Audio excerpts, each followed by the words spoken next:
में भी होगा। पुलक शरीर सभा भई ठाड़े, नीरज नयन नेह जल बाड़े, कहब मोर मुनि नाथ निबाहा, यही थे अधिक कहो मैं कहा। मतलब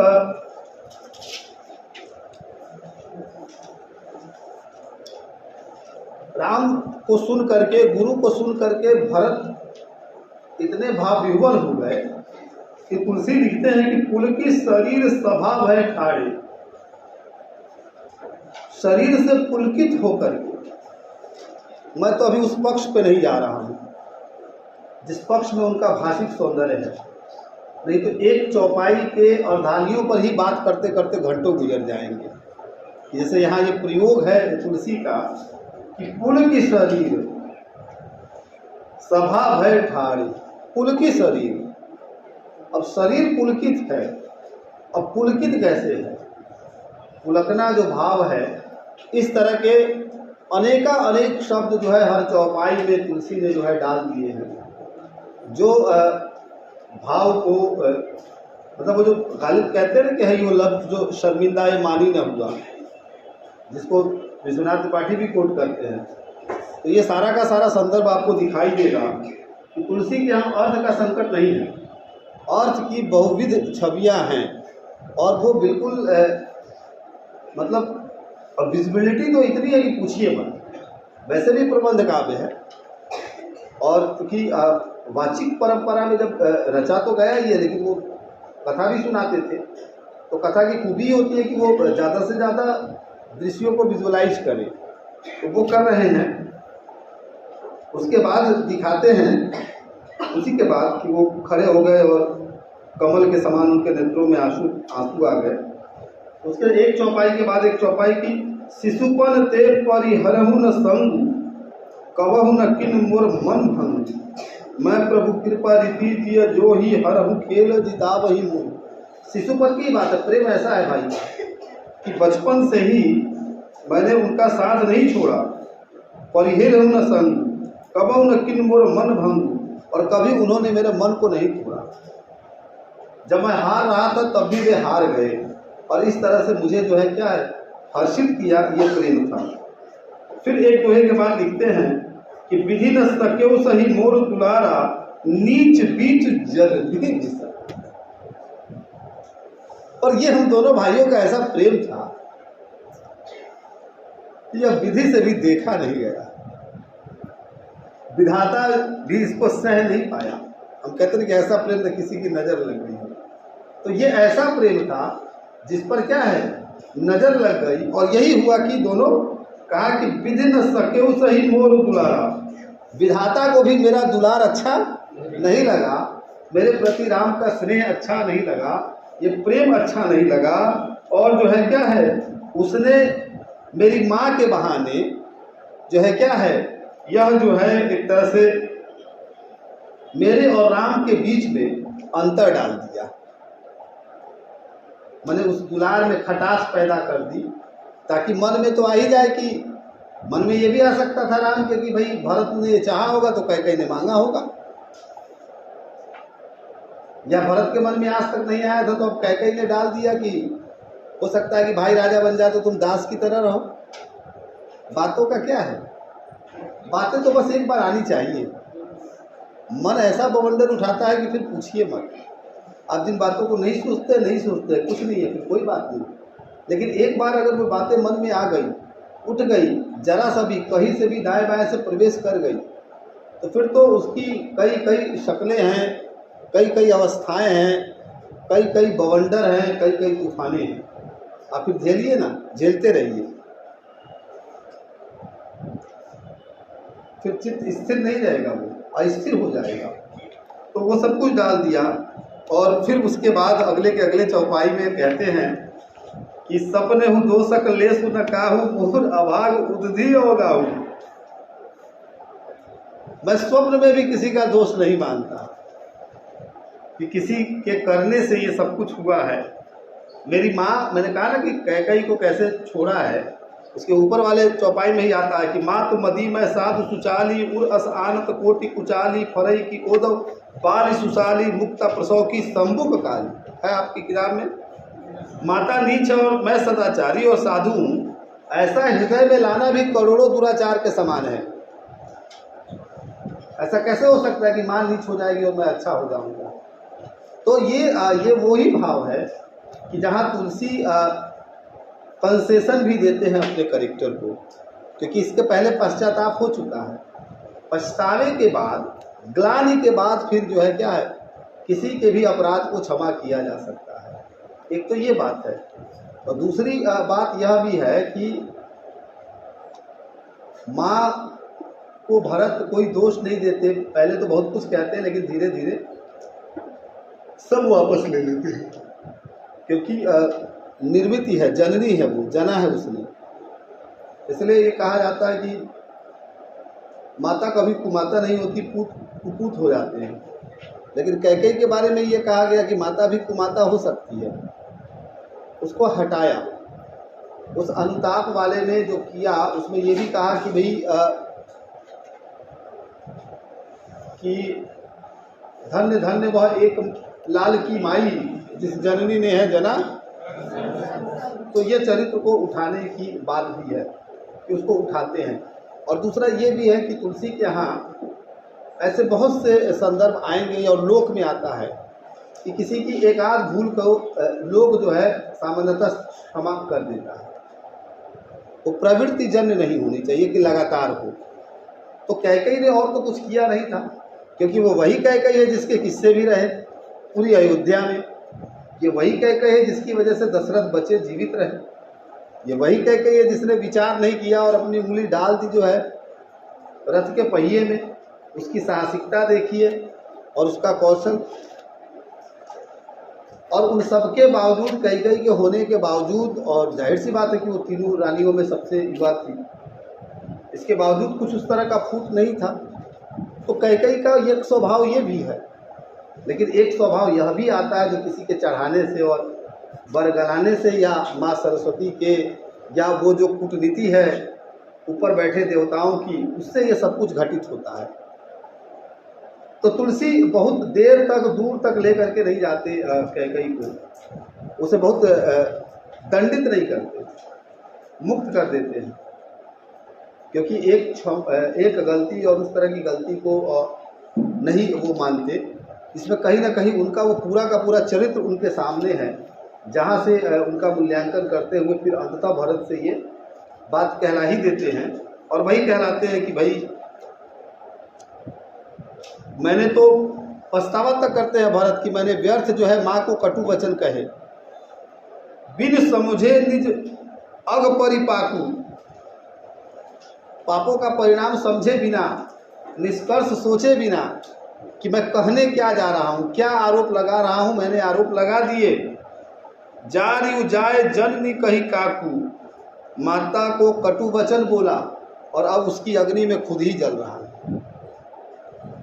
इसीलिए वो कहा कि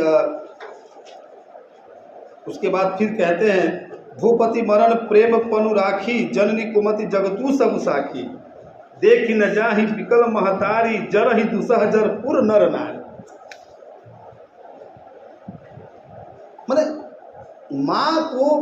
माँ से हुई गलती को किस तरह से तुलसी जो है अपने पात्र के साथ खड़े होकर के उसको बिल्कुल नज़रअंदाज नहीं करते, बल्कि उस पूरे के पूरे कृत्य को जो है दोषमुक्त कर देते हैं। हर एक पात्र के साथ तुलसी देर तक और दूर तक ठहरते हैं, और जब तक उसकी पूरी मनोवैज्ञानिकता नहीं टटोल लेते, जब तक पूरा का पूरा पक्ष नहीं रख देते, तब तक तुलसी उस पात्र को छोड़ते नहीं। यह भी तुलसी की खूबी है, कथा संरचना की खूबी है। कहा कि प्रेम के प्रण को निवाह कर पिताजी का मरना और माताजी की कुबुद्धि, दोनों का संसार साक्षी है।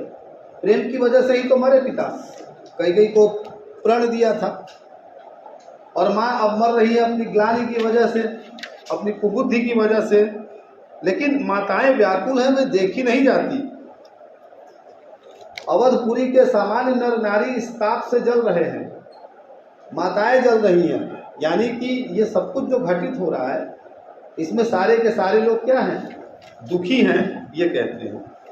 उसके बाद का 2 चौपाई ऐसा है जिसमें एक में ये कहा गया है कि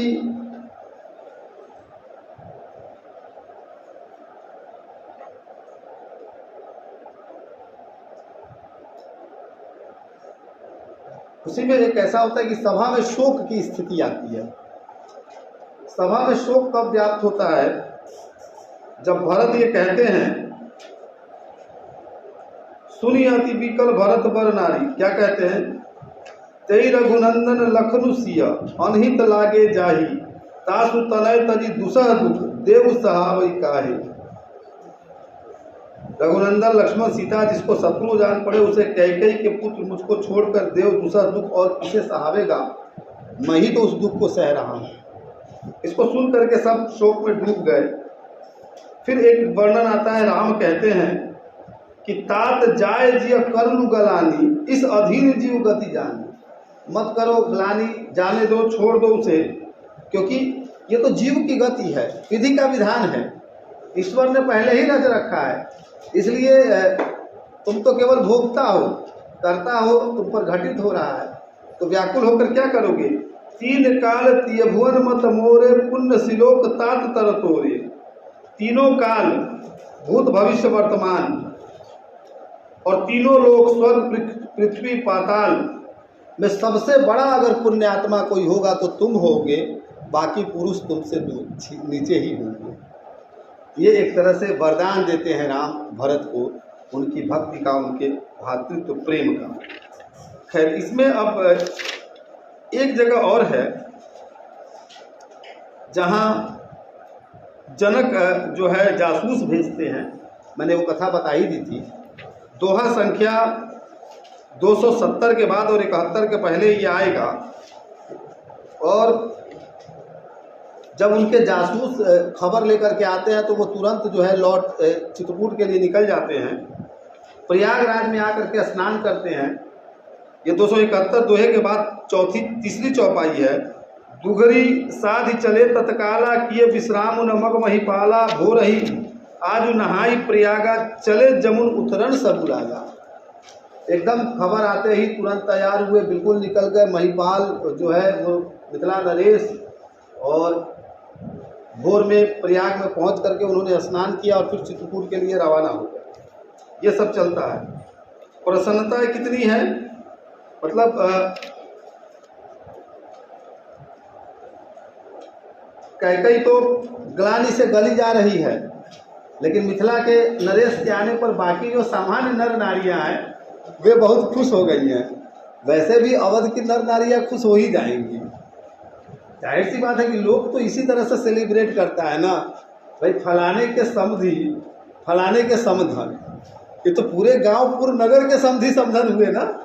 रिश्ता तो ऐसे जोड़ते थे लोग। फलाने गांव के अगर बहनोई है तो पूरे गाँव के बहनोई हो गए, और अगर साला है तो साले हो गए। अगर गलती से गांव में चले गए अपने जीजा के घर तो समझिए कि बाजार में जहाँ तहाँ जहाँ भेटाए। आज में थोड़ा समाज सब हुआ है, और आजकल हम लोग बहुत चीज़ों को बहुत दिल से लगाने लगे हैं। नहीं तो पहले तो अगर कोई अपने बहन के घर चला गया विदाई के बाद और 15 दिन रहना ही होता था, छोटे छोटे भाई जाते थे, या कोई लेने चला गया तो गांव जवार भर गरिया के निहाल कर देता था। जहाँ देखता था वहाँ जो है गरियाता था। लोग ऐसे ही सेलिब्रेट करता था। तो लोग संबंधों को जीता भी है। गालियों का वो पूरा का पूरा शादी ब्याह के समय जो गालियाँ हैं, एक से एक भयानक गालियाँ जो है मड़वा के गीत के समय दी जाती है। ऐसा गाली पुरनकी जो है बुढ़िया दादी अम्मा लोग सुनाती है कि नयका लोग जो है कान में इसे उंगली डाल के बैठ जाते हैं। कुछ लोग नाक भौं सिकुड़ लेंगे, माथा एनो से लेंगे, भाई बड़े छोटे सब बैठे हैं, कैसे सुने। और पता चलेगा कि सब सुन रहे हैं और सब सेलिब्रेट कर रहे हैं। तो लोग इसी तरह से है। तो वो तो इसीलिए जब आप हरिमोहन झा को पढ़िएगा तो हरिमोहन झा की किताब खट्टर काका पढ़िएगा तो बहुत मज़ेदार ढंग से उन्होंने कहा है कि भाई हम मिथिला वाले तो का जो है ये अवध वालों से खास ही रिश्ता है।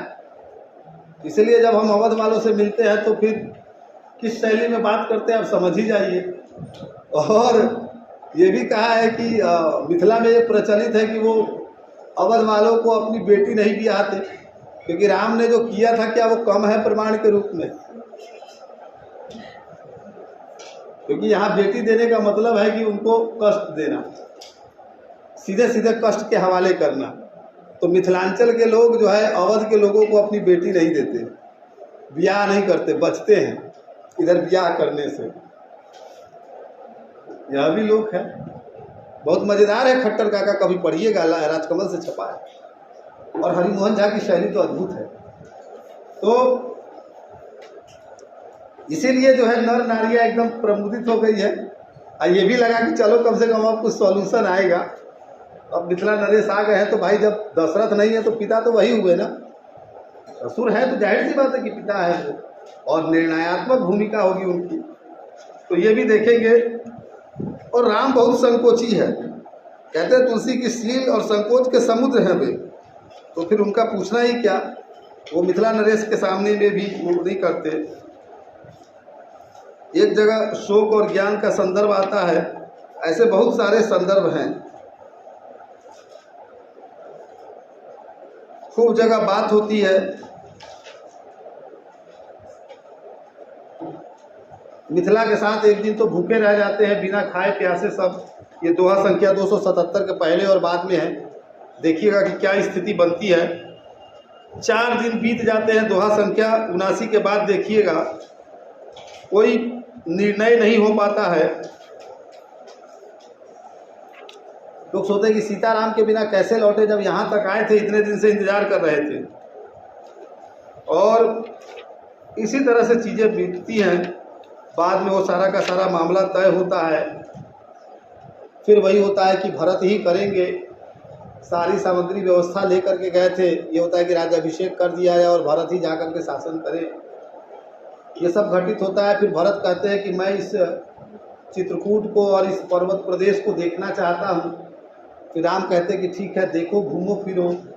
तो 4 दिन फिर भ्रमण करते हैं भरत जो है, और भ्रमण करके जो है उस पूरे प्रदेश को ठीक से देखते हैं। और देखने के बाद फिर जो है वो एक तरह से अयोध्या लौट आते हैं। क्योंकि इसमें कई जगह ऐसे संदर्भ आएंगे, आप पढ़िएगा टेक्स्ट, कि इंद्र छल कर रहे हैं, देवता छल कर रहे हैं, और छल के मुद्दे वो सारी की सारी चीज़ें आ रही हैं। तो लोग यहाँ पर एकदम हरा के आया है। राजनीति यहाँ पर आई है, कूटनीति यहाँ पर आई है। चरित्रों की जो ध्वलता है, जो उसका उजासपना है, वह भी निकल करके आया है। भरत का चरित्र यहाँ देखिए खिलकर उठा है।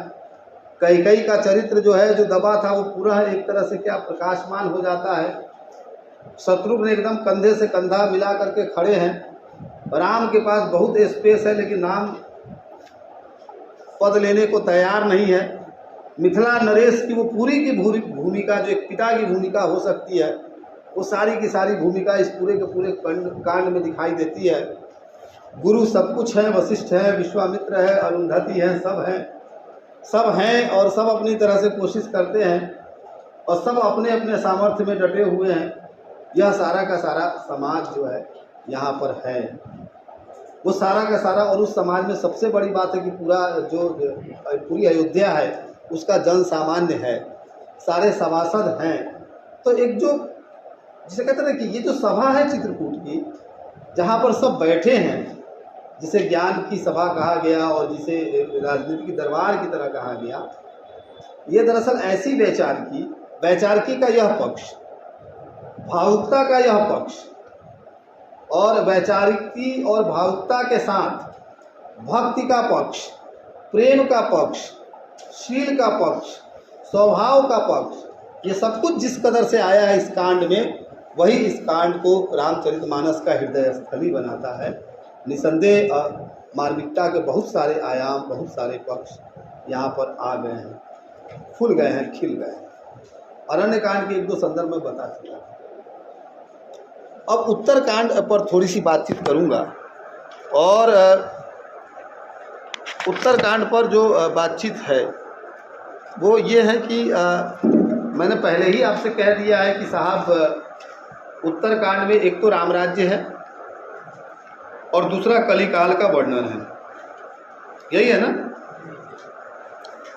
तो जाहिर सी बात है कि राम राज्य तुलसी का यूटोपिया है, यूटोपिया क्यों है ये मैंने आपको अभी बताया ही और सुनाया कि देखिए साहब, रामचरितमानस जिस युग में लिखा जा रहा है वह कलिकाल है। राम की कथा कलिकाल नहीं है, क्योंकि जिस युग में राम हुए वो कलिकाल नहीं था। लेकिन जिस युग में तुलसी लिख रहे हैं वो क्या है? कलिकाल है।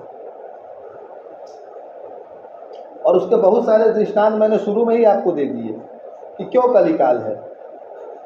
अब इस स्थिति से कौन निपटेगा? इस स्थिति से कौन मुक्त होगा? कैसे मुक्त होगा? भाई अरस्तु जब अनुकरण इंट्यूशन की बात करता है तो कहता है कि इंट्यूशन जो है 3 स्तरों पर घटित होता है, और जो तीसरा स्तर है या जो तीसरा पक्ष है वही क्रिएटिव है, रिप्रोडक्टिव है। और वो कहता है कि चीज़ें जैसी हैं, दिस इज़ नॉट इम्पॉर्टेंट, चीज़ें जैसी थी ये भी इम्पॉर्टेंट नहीं है, चीज़ें जैसी होनी चाहिए।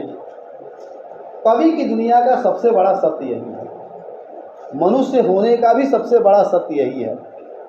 हम हमेशा इसलिए प्रयत्न रहते हैं, हम लगातार इसलिए प्रयत्न रहते हैं कि जो है हम वो नहीं चाहते, जो होना चाहिए हम वो चाहते हैं। दुनिया को थोड़ा और सुंदर होना चाहिए, मनुष्य के रूप में हमें और बेहतर होना चाहिए, हमें अपने स्वभाव में थोड़ा और विनम्र और उदार होना चाहिए। कलाकार के लिए है कि चीज़ें अगर विकृत है तो उसे बेहतर होनी चाहिए। समाज चेता के लिए है कि जो विसंगति है वो दूर होनी चाहिए। यानी कि एक कलाकार, एक रचनाशील व्यक्ति, एक स्रष्टा व्यक्ति इस बात की कोशिश करता है कि जो उसके दौर की विसंगतियां हैं, जब वो यूटोपिया रचता है तो उन विसंगतियों की इसमें कोई गुंजाइश नहीं रखता। इसे आप यूटोपिया कहिए या फैंटेसी कहिए, एक संभाव्य संसार की सर्जना वो करता है। तो राम राज्य क्या है? राम राज्य में सब कुछ, all is well, nothing is bad, कुछ भी बुरा नहीं है, सब कुछ अच्छा है। तो ऐसा थोड़ी है कि राम राज्य आ गया था और तुलसी कह रहे साहब राम राज्य आ गया था। तुलसी दिखाते हैं कि कथा के अंत में राम का राज्य अभिषेक हो गया और राम राज्य में सब कुछ बेहतर है। लेकिन इसे इस अर्थ में लीजिए कि कभी क्या होगा कि ये बेहतर होगा जब राजा राम की तरह होगा और प्रजा राम की प्रजा की तरह होगी, और जब सभासद और भरत और जैसे भाई होंगे, और जब वशिष्ठ और विश्वामित्र और इस तरह के गुरु होंगे, और जब खल पात्रों का दमन हो जाएगा, तो जाहिर सी बात है कि कोई भी नगरी, कोई भी सत्ता, कोई भी व्यवस्था राम राज्य की तरह है। तो ये एक साध है, एक इच्छा है जिसे पाने की 12 कोशिश है। और इसीलिए ये तुलसी का जो है स्वप्न लोक है। जैसे सूर्य का स्वप्न लोक है ब्रज, और ब्रज का वो संभाव, ठीक है ना, वही स्वप्न लोक है ये तुलसी का। यूटोपिया मीन्स क्या? एक स्वप्न लोक ही तो, एक ऐसा लोक। हम सपने क्यों देखते हैं, कब देखते हैं? यथार्थ जब विचलित करता है तो हम स्वप्न के पास जाते हैं। हम इमेजिनरी या कल्पनाशील कब होते हैं? हमने कुछ देखा है अपने भविष्य के बारे में, हम लगातार उसी को हासिल करने की कोशिश कर रहे हैं ना, क्योंकि हम अपने स्टेटस को, अपने माता पिता के स्टेटस को या उनकी ज़िंदगी या उनकी व्यवस्था से नाखुश हैं। हम उन्हें बेहतर देखना चाहते हैं, खुद को बेहतर देखना चाहते हैं, अपने में कुछ नया जोड़ना चाहते हैं, तभी तो हम लगातार प्रयास कर रहे हैं। तो ये जो जिसके लिए हम प्रयास कर रहे हैं और जो हमारा साध्य है वही स्वप्न लोक है, वही यूटोपिया है जिसे हम पाने की अनवरत कोशिश कर रहे हैं। तो तुलसी ने भी उस कलिकाल के प्रतिरोध में, उस समाज के प्रतिरोध में एक ऐसा समाज रचा जिसमें सब कुछ ठीक है। जाहिर सी बात है कि ये आसान नहीं है, ऐसी व्यवस्था आसान नहीं है। साम्यवाद जिसने रूस और फ्रांस और दुनिया के कई मुल्कों में ये चेतना जगाई, मार्क्स और लेनिन ने मिल करके कि साम्यवादी होना चाहिए, पर हम जानते हैं कि यह भी अपने आप में एक स्वप्न की तरह है जो यथार्थ में परिणत नहीं होगा। साम्यवाद भी जब खुल करके अपने चरम पर आया तो वह भी तानाशाही और अधिनायक तंत्र में बदल गया। चीन इसका जीता जागता उदाहरण है। जिस तरह की पाबंदियां और जिस तरह की बंदिशें हैं, कम से कम साम्यवाद को कहता तो नहीं है कि वो हो, यानी कि जैसे ही कोई भी विचार या कोई भी व्यक्ति या कोई भी सत्ता जब वर्चस्व में आती है या जब लीड करती है वो, या जब बहुमत में आती है, तो वो अधिनायकवादी होने की ओर ही अग्रसर होती है। हमें सत्ता मिल जाए, हम अगर सब कुछ हो जाए, आप हमारे अधीन हैं, हम मान ले कि आप हमारे अधीन हैं, हम थोड़ी देर के लिए मान ले कि आप हमारे विद्यार्थी नहीं हैं, हमारे मित्रवत नहीं हैं, आप हमसे सीखने नहीं आए हैं, हम अपने हेठे पे आ जाए कि हम चाहेंगे तो सिखाएंगे, नहीं चाहेंगे तो नहीं सिखाएंगे, तो क्या होगा? यहीं से तो एक अधिनायक तंत्र का जन्म होगा, जहाँ पर हम अपनी मर्जी से चलते हैं और अपनी मर्जी से आपको चलाते हैं। यहाँ पर हमारा मैं हावी होगा, आपका विचार या आप हावी नहीं। तो दुनिया में तमाम तरह की वैचारिकी और दुनिया में तमाम तरह के व्यक्ति जब भी वो लीड करते हैं या केंद्र में आते हैं और बिल्कुल मुक्त हो जाते हैं, तो वर्चस्व गाहे बगाहे आ ही जाता है। तो वो उसके साथ भी हुआ। फिर राम जैसा राज्य गढ़ पाना ये सहल नहीं है। समाज की ऐसी धुरी है, समाज में सबको बराबर पर ला नहीं सकते। तुलसी के 500 साल बाद भी बराबरी का मामला बिल्कुल झूठा का झूठा है। कायदे से देखें तो पढ़े लिखे समाज को सो कॉल्ड और प्यूरिफाई होना चाहिए और उन्नत होना चाहिए, पर मज़ेदार ये देखिए कि हम और नीचे धंसे हैं। कहने में दुख भी आएगा और बुरा भी लगेगा। जो ज़्यादा पढ़े लिखे लोग हैं, जो अकादमिक संस्थानों में धंसे हुए हैं, वो उतना ही ज़्यादा कास्टिज्म और रिलीजन में धंसे हुए लोग हैं। सूट बूट बहुत अच्छा नज़र आएगा, दिमाग पूरा कचड़ा नज़र आएगा। जितने हम ज़्यादा मंगल पर चढ़ते जा रहे हैं और जितना ही ज़्यादा हमारे घर में उजाले का वोल्टेज बढ़ता चला जा रहा है और आंखें ठीक से नहीं देखती तो आंखों पर लालटेन चढ़ रहा है, उतना ही हम अंतर्मन से जो है बौराए जा रहे हैं, अनिराए जा रहे हैं। ये तो किसी से नहीं छिपा ना, ये युग सत्य है हमारे अपने समय का। तो ऐसे में कहाँ संभव है कि राम राज्य आप गढ़ लें? कहाँ संभव है कि राम जैसा कोई राजा आपको मिल जाए जो सब कुछ त्याग करके प्रजा के बारे में सोचे, प्रजा महत्वपूर्ण हो जिसके लिए, और जिसके लिए तुलसी ये लिख सके कि हाँ ये राजा होता है, ये न लिख सके कि राजा अगर इतना बुरा है तो उसे नर्क में धकेल देना चाहिए। यह साहस भी तुलसी ने किया है और यह साहस अकबर, द ग्रेट अकबर के समकक्ष किया है। You must be remember. मत भूलिए कि सत्ता को इसकी खबर नहीं, सत्ता को इसकी भनक नहीं, कभी क्या रचता है, कहाँ रचता है और क्या सुनाता है, सबकी खबर सत्ता को होती है। अकबर को सब पता होगा और अकबर कोई दूर थोड़ी रहते थे, आवाजाही में ही बगले में किला बनाए थे ना। और चित्रकूट से लेकर काशी तक की यात्रा देखिए, और तुलसी की धूम तो थी ही थी। हर जगह जासूस रहे होंगे, किसी ने कहा ही होगा जा करके कि एक ऐसा भी कवि है साहब। तो ये है। तो अब उसी राम राज्य में और उसी कलिकाल के एक दो उदाहरण सुन लीजिए।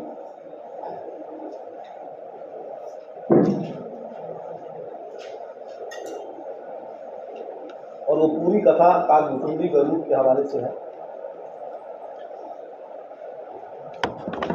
आखिर आपने पूरा मानस पढ़वा ही लिया। कहाँ तय था 5 दोहा पढ़ाना, कहाँ 50-100 दोहे पढ़ गए।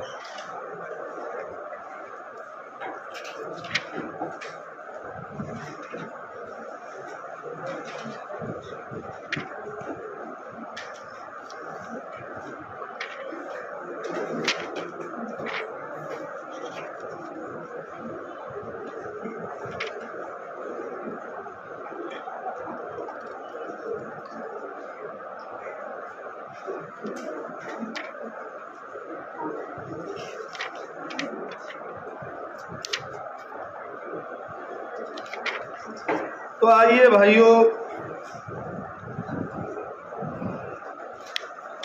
कौशलपुर को प्रणाम करते हैं और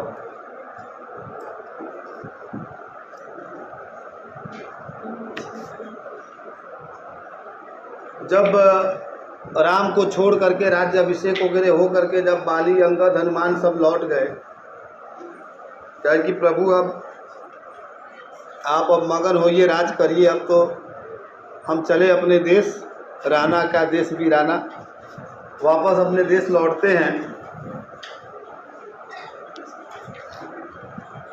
और राम ने निषाद राज को बुलाया और कहा कि उसे भूषण दिया, वस्त्र दिया और कहा कि घर जाओ, मेरा स्मरण करते रहना और मन वचन तथा कर्म से धर्म को निभाना। तुम मम सखा भरत सम भ्राता, ये पदविधि है। सदा रहुपुर आवत जाता, वचन सुनत उपजा सुख भारी, परेउ चरण भरी लोचन बार।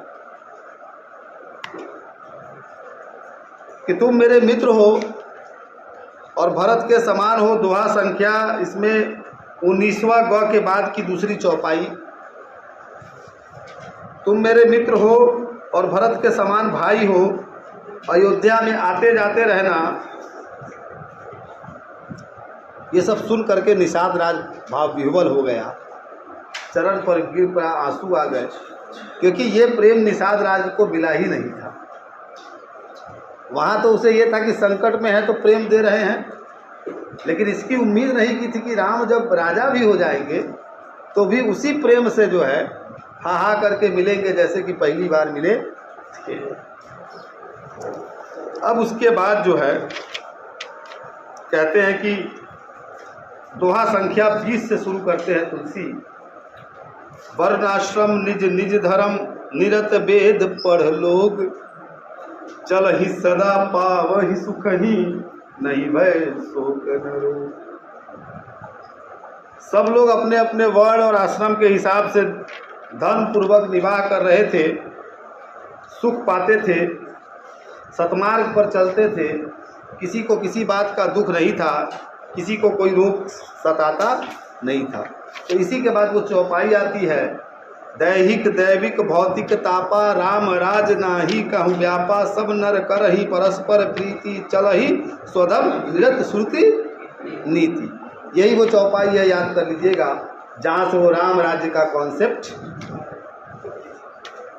अब राम के राज्य का कॉन्सेप्ट यहीं से शुरू हो जाता है, क्योंकि राजा हो गए हैं, सब हो गए हैं। तो और कहा कि राम राज्य में कोई ताप नहीं है, दैहिक दैविक भौतिक तीनों नहीं है, सब लोग प्रेम कर रहे हैं। और वेदों ने जो डिसिप्लिन बताई है, जो मर्यादा बताई है, उसी के आधार पर धर्म का पालन कर रहे हैं।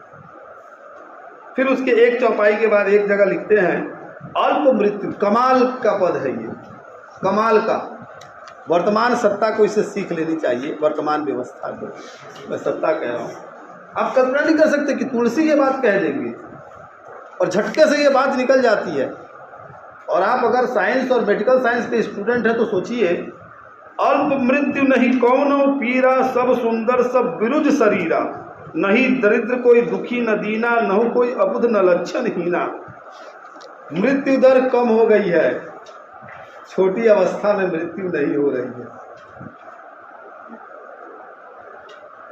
ये है राम राज्य का मूल जो है कॉन्सेप्ट,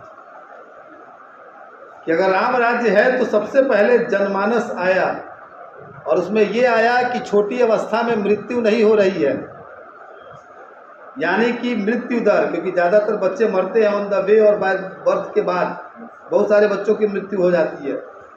मृत्यु दर में कमी होना, उसे वह राम राज की कुशलता का एक मानक मानते हैं,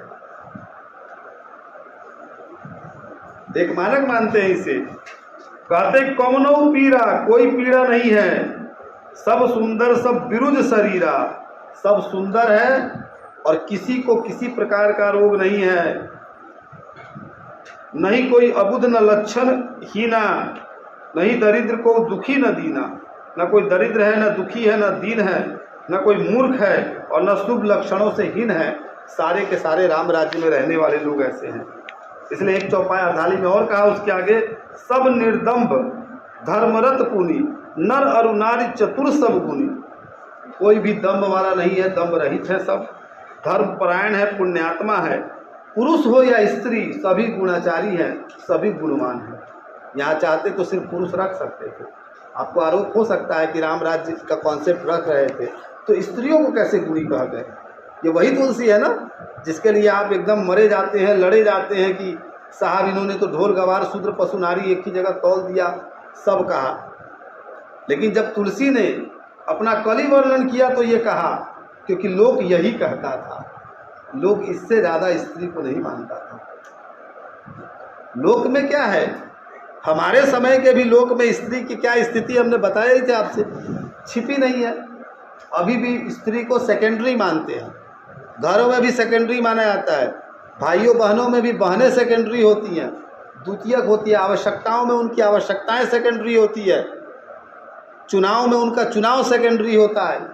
अभी 2 दिन पहले की बात है ना, वो विजय मिश्र जी कौन है यहाँ पर जो इलाहाबाद में जिनकी बेटी की हत्या कर दी गई और भाई ने ही कर दी, ऑनर किलिंग का मामला था, और बाद में बहकाया और बाद में भाई ने कहा कि मुझे इस बात का कोई पछतावा नहीं है, मैंने उसे मना किया था प्रेम करने से या जो भी किसी के लड़के के साथ, और जब वो नहीं मानी तो मैंने उसे मार दिया।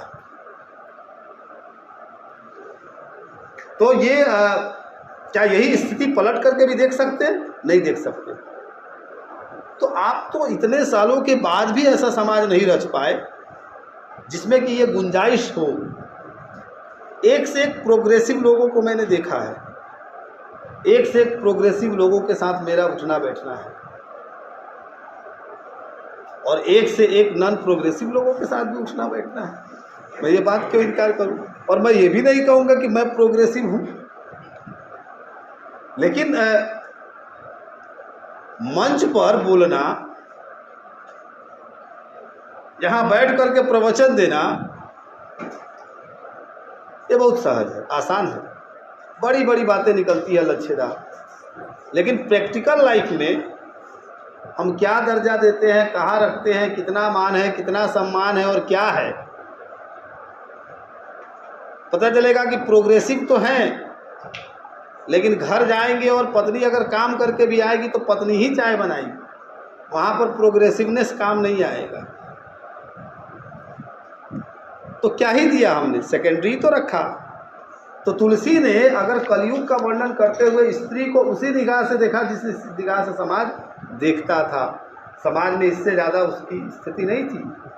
लेकिन तुलसी ने जब अपना राज्य गढ़ा, जब अपना स्वप्न लोक गढ़ा, तो उसमें पुरुष और स्त्री को समान गुणधर्म रखा। यह तुलसी का साथ है। इसमें भी वो जहां फिसलेंगे वो आएगा, लेकिन साथ दीजिए। और कहा कि सब गुण पंडित सब ज्ञानी सब कृतज्ञ नहीं कपट से आनी।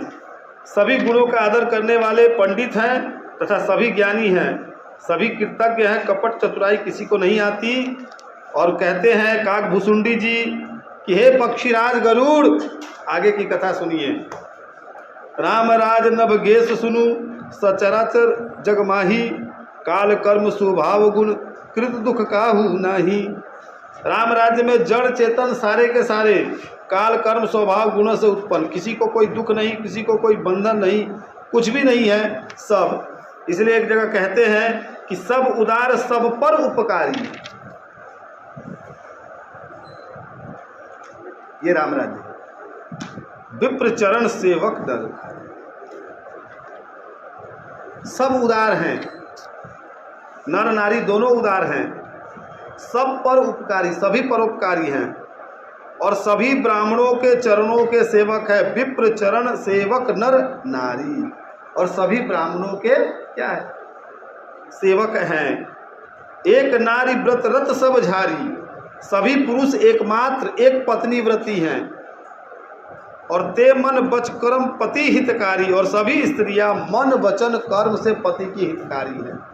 एक निष्ठता इस युग का धर्म है।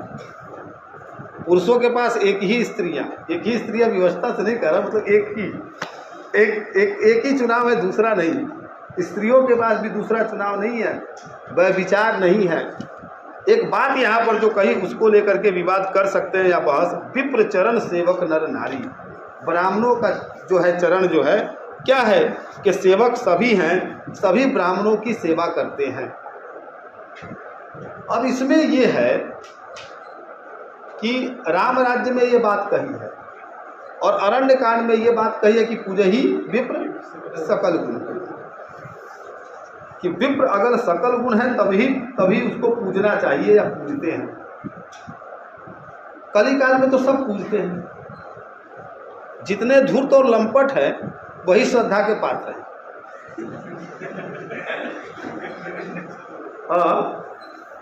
मोस्टली ऐसा ही है। बड़े बड़े बाबाओं का आप जान ही रहे हैं, नाम मत लियाइए, और भी बहुत कुछ। तो ये कलिकाल की विशेषता है। लेकिन यह भी देखना चाहिए कि जब वो राम राज्य बनाते हैं तो ये बात नहीं कहते कि सकल गुणहीन को पूजना चाहिए या हटा देते हैं, ये नहीं। ब्राह्मण को पूजने की बात करते हैं, और ब्राह्मण उनके लिए जो है अलग है, क्योंकि याद रखिए कि ब्राह्मण का गुण काकभुसुंडी में भी है। यहाँ के इस छंद के इस कांड को रचते हुए काकभुसुंडी जो वक्ता है, जिसने कथा सुनी और सुना रहा है गरुड़ को, वो पंडित है दरअसल। अरे भाई साहब सुन लीजिए, मतलब अपनी जाति अपनी उत्पत्ति से चांडाल है, लेकिन अपने ज्ञान और अपने गुण से पंडित है, ब्राह्मण है। इसलिए यहाँ जो उसका पद है वह पूजनीय है। मतलब मैं अभी इतनी ही बात कहूँगा, बाकी आगे अभी देखिए आगे होता है क्या। लेकिन ये अर्थ है, क्योंकि अगर तुलसी के मन में ऐसा होता ना तो काकभुसुंडी को कभी वक्ता नहीं बनाते, चांडाल को बना ही नहीं सकते। और उस समय बना रहे वक्ता जिस समय ये कहा जा रहा है तब के समाज में कि वेद वर्जित है। मिथिलेश जी यहाँ बैठे हैं, सोच रहे हो कि कैसे बना दिए, और कोई तथ्य ऐसा खोज के लाएंगे जिसमें से कहेंगे कि देखिए सर आप तो ऐसा कह रहे थे, तो वैसे ही कह रहा हूँ मैं थोड़ा रस लेने के लिए। तो कहा कि चाहते तो नहीं बनाते भाई, काकभुसुंडी काक है ना, और कौवा से ज्यादा पातकी कौन होता है? उससे बड़ा खल चांडाल कौन होता है बताइए। लेकिन उसको वक्ता बनाया और गरुड़ जी को कथा सुना रहे, और वो कथा सुना रहे ज्ञान की पूरी धारा बहा रहे। तो यहाँ ब्राह्मण वो नहीं होगा या नहीं होना चाहिए, क्योंकि तुलसी अगर जीवित होते तब। हमने जो अर्थ लगाया वो तुलसी का लगाया हुआ अर्थ नहीं है, वो हमारा आपका लगाया हुआ अर्थ है। गीता प्रेस अलग अर्थ लगाएगा और मार्क्सवादी आलोचक अलग अर्थ लगाएंगे। मामला यहाँ भी है कि मैं इधर खींचूंगा वो उधर खींचेंगे, दोनों अपना अपना खींचेंगे, और तुलसी क्या खींच रहे थे किसी को नहीं पता।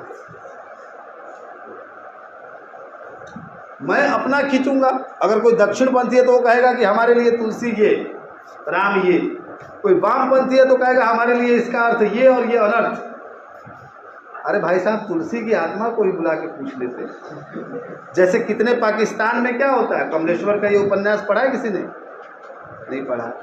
पढ़ना तो पढ़ने का नाम ही नहीं लेना चाहिए आपके क्लास में, ये तो एक अपराध सा लिखा होता है। तो कितने पाकिस्तान उपन्यास में कमलेश्वर ने क्या किया कि कथा की डिजाइनिंग ऐसी रखी है कि जो अदीब है वो सबकी पेशी कराता है। तो कहता है कि बाबर के समय में ये घटना हुई थी। कहता है कि क्यों हुई थी? तो कहा कि जाओ बाबर को हाजिर करो, कब्र से उठा के लाओ। पूरे कथा में जो है जाता है बाबर को, बाबर सोया हुआ है या हुमायूं सोया है, कब्र में उठा करके कि चलो तुम्हारी पेशी होनी है। मृत्यु के बाद भी अपने किए का किस तरह से जो है उसका संवाद रचते हैं कमलेश्वर। बहुत शानदार उपन्यास है, उसे नॉवल नहीं मिला वो एक अलग मामला है, लेकिन बहुत ही शानदार उपन्यास है। पढ़िएगा कभी भी, अच्छी रचनाएं पढ़िए। तो कहा कि ये तो तुलसी की आत्मा होगी तो बताएगी, तुलसी पूछेंगे या तुलसी बताएंगे कि सच क्या है। लेकिन उसके आगे कहते हैं कि दंड जतिन कर भेद नर्तक नृत्य समाज, जीतहु मनिय सुनिय अस रामचंद्र के राज। यहाँ पर केवल जो है जीतो शब्द केवल मन के लिए आया है। कहते हैं कि यहाँ कुछ भी नहीं है, हारने जैसा युद्ध जैसा कुछ नहीं है, सब कुछ इतना अच्छा और वेल मेंटेन है कि पूछिए मत। एक जगह कहते हैं कि सीता का स्वभाव की पति अनुकूल सदा रह सीता शोभा खानी सुशीर विनीता जानती कृपा सिंधु प्रभुताई सेवती चरण कमल मन लाई। शोभा की खान है वो, सुशील और विनम्र सीता जी सदा पति के अनुकूल रहती हैं। वे कृपा सागर और ये वो कह देती कि भाई मतलब सीता यहाँ पर साथ में है। यहाँ पर उत्तरकांड में सीता राम के साथ है। रामचरितमानस में कोई ऐसा प्रसंग नहीं है जिसमें सीता को त्यागा हो राम, याद रखिएगा।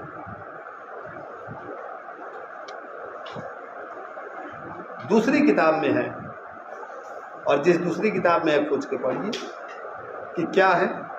खैर ये सब, और इसमें सब आता है कि राम अपने भाइयों से कितना प्रेम कर रहे हैं, अपनी प्रजा से कितना प्रेम कर रहे हैं, सब कुछ कितना हर्षित और बेहतर है, क्या क्या चल रहा है।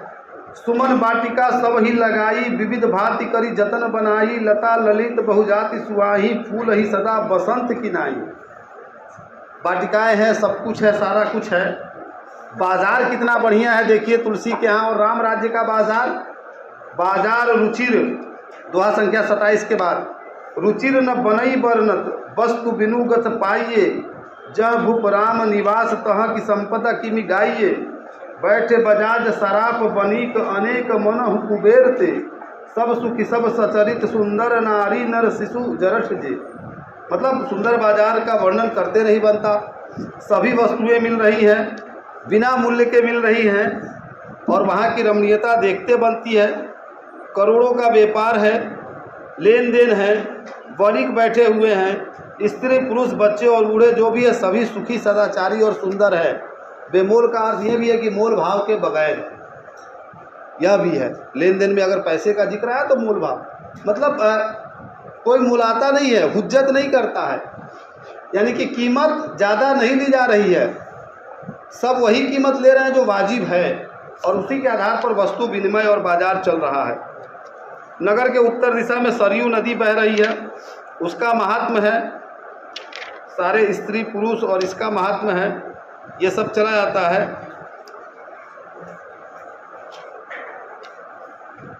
संतों की बात करते हैं, ये सब हो जाता है। तो अब आते हैं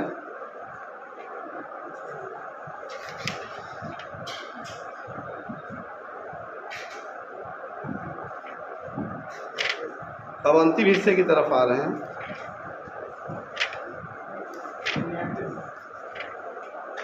99 से है ना? हाँ, इसी 99 के पहले, दोहा संख्या 99 के पहले आई और 97 के बाद। वरण धर्म नहीं आश्रमचारी श्रुति विरोध रत सब नर नारी।